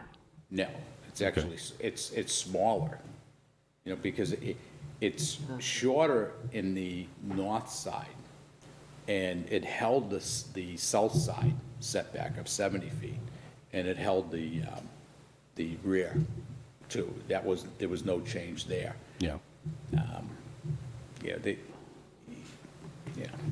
No, again, if it was larger, we were going to say the impact fees had to be recalculated potentially, and It's unfortunate because, now, one thing we can take away from this is if we feel a building of that type at 61 feet instead of 63, it still seems too close to the road, then maybe we consider warrant articles and what our setbacks Change are. the frontage, Yeah. exactly. So if that's something the board wants to discuss in the next meeting.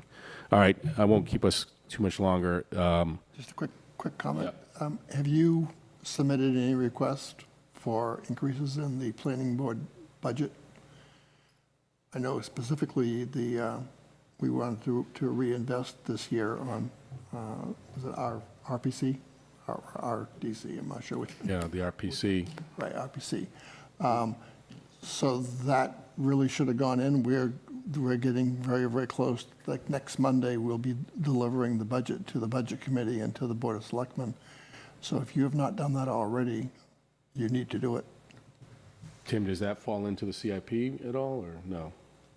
Different? No, we need to No, request that's that. the No, it's budget. just the RPC dues typically have been in the executive budget, Right. not the planning board But it's budget. a request. But it's a request Oh, from. okay. So What's your request? then, in terms of the operating budget itself, I would say for next year, we should do another small update to the master plan. The rec department was bad timing, so they didn't get, I know they had updates, but we didn't get them into the master plan, so we should get that done. And then in reviewing our activities for this year, I think I had some recommendations to change some of the implementation recommendations in the master plan. What kind of financial considerations does the resources does the planning board need? I mean, we don't have any responsibility over the planner or the staff budget, right? That's different. Well, if we're going to start talking about this, I wouldn't mind talking about it if you'd like, but this board may want to consider asking the town to, fund the position.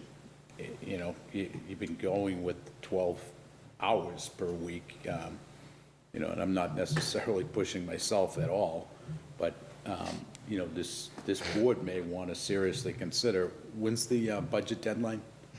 Well, Monday is when we're hoping to be able to get it released to the Budget Committee as well as the Board of Selectmen. So at least give them something to say, all right, this is what we have so far from the departments. Because, I'll just say, if you go in that direction of trying to get a full-time planner, you could do some quick salary analysis of that. And, even if it's just an interim thing, I may become available in February. Again, even if it's just an interim situation, or in July of next year, on a 32-hour max basis. But I'm flexible with that personally. But if you want to get a full-time town planner or a three-quarter-time town planner, someone that you want that's going to be your staff, now's the time. You have to do it, it seems like an immediate process right now, but, if you don't do it now, you're going to be stuck with the budget that you have right now all through next year. Sure. So, if you're thinking about any staffing changes and that includes additional hours, you got to kind of think quick on this one. All right, yeah, and I, full disclosure, I have not been involved in the budget process within the town, requests, so if anybody's got some guidance, Tim, if you've been involved in the past, I would welcome any input, and we can craft and submit, but I agree, I think that's one avenue that we should be exploring, which is, Yeah.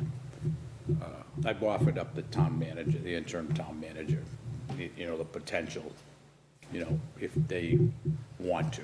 Yeah. Go in that direction, but. So I'll make just two quick comments, because I know it's awful late. One, the the page that is planning, that should have been input from this board, and that should have gone to Greg Kobe. The second one is the issue about the RPC.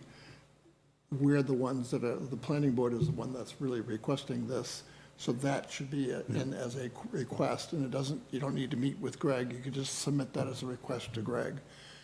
So that those thought process, like, these are the things that we want to be increased and evaluated by the budget committee.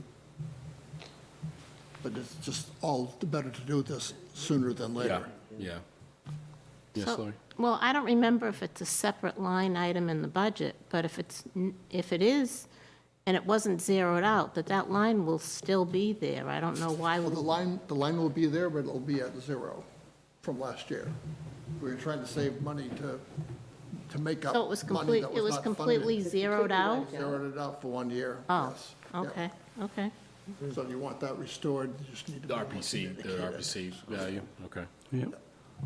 A lot of towns have RPC dues in the planning board budget. We haven't done that. And I don't see any particular reason to change, but it does make it more visible. Yeah, I mean, what else, does the board technically carry a budget typically? I mean, Yeah. we're all volunteers, besides the RPC dues, what else? We have, fund? I think we have about a $90,000 budget or so for the planning board. Training, Including- attorney, is the planners pay within our budget? Yeah. Okay, all right, Yeah. makes sense. The budget has been submitted for the coming fiscal year. It has been for this department. Basically, it's the same. Yeah. That's the ground rules. It's the same as it was. There isn't money out there. And the COVID money that the town received can't be used for staffing, so, it can be used to pay staffing, I guess. There's a formula for bonuses and all that jazz, but there's no provision for adding staff. So, but there's all kinds of provisions for paying for infrastructure, all kinds of varied infrastructure with the money. All right.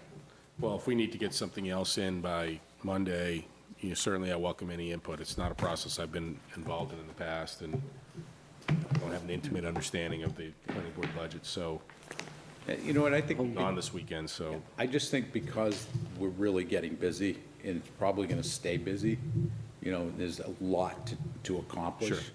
Sure. You may want to go in the direction of having, a full-time staff, or, something more than what you have right now. So. Yep, I don't disagree. But finally, I would highly recommend that whatever you decide, that you would re-ask the budget committee to present to them your reasons why you want to do these things, why you want to increase these things. Because they don't know, and they would not be aware of the benefits of doing some of these things. Okay. And the current chair is very receptive. I think you would be easily allowed to be able to go off and do a short presentation. to Who's the explain. current chair now? Bob Zukas. Bob Zukas. All right. Yep. Anything else for this late one? I'll draft a letter about the budget, like ASAP. Yep. CIP committee meets tomorrow night. Tomorrow Yeah. at 6:30? Be able to do that. 5. 5:30. Because I'll fill in. Pizza will be 5 provided. o'clock. 5 5 o'clock? o'clock. 5 o'clock, okay. So hopefully we'll see Greg at that time. Greg and Greg. Yep. So I'll have it ready. It'll be clearly marked draft, and I'll state, it hasn't been reviewed, but was discussed, so. So it is still a discussion, though, among all of us, whether we want to see full-time or leave the money the way it is. Yeah, all right. It will Yeah. all come to us first, right? Yeah, oh, yeah, Okay. yeah. And the takeaways from this evening is we owe letters to DOT Yep. for both projects. again, I know that needs to come with my signature, so to speak, but John and Tim, if you have some professional input, sort of We make sure can- we do that the proper way. We can do drafts. Okay. All right, anything else? Now, just to be clear, though, the catalyst for the Hazeltine driveway issue is the applicant. That's right. Yeah. So we don't technically, Yeah. should we write any sort of letter, like, hey, this applicant is gonna reach out to you, and this is our justification for? Well, they have to get going with it, and they'll probably seek out a letter. And of course, we'll give them a letter of support. But, we're gonna be sending a letter to them on the Walmart intersection. Yeah. And we'll throw this in as a, hey, by the way, this is another one that we really would like the support of. Yeah. Sound good, Tim? Well, yeah, I think separate letters is probably better, rather than just one letter. Just because you never know who's going to review the thing. It might be a different person, and they see, oh, by the way, and that goes by the way. Yeah. I mean, and the thing is, there is going to be a lot of money, unexpected money, for highway infrastructure improvements. Yeah. So, it's a matter of asking for these safety improvements, and this is the type of project that's this money that's coming at every town is going to be able to utilize. We make them take eminent domain and widen 125 in Haverhill all the way up to Plaistow, and then blow up those lights. Yeah. Now you're thinking. Gotta think outside the That's what box. really needs to happen. I mean, That's right. unfortunately, it never will, but. Oh, well. All right, with that, we'll close the meeting at 10:22, 23. Thank you, everybody.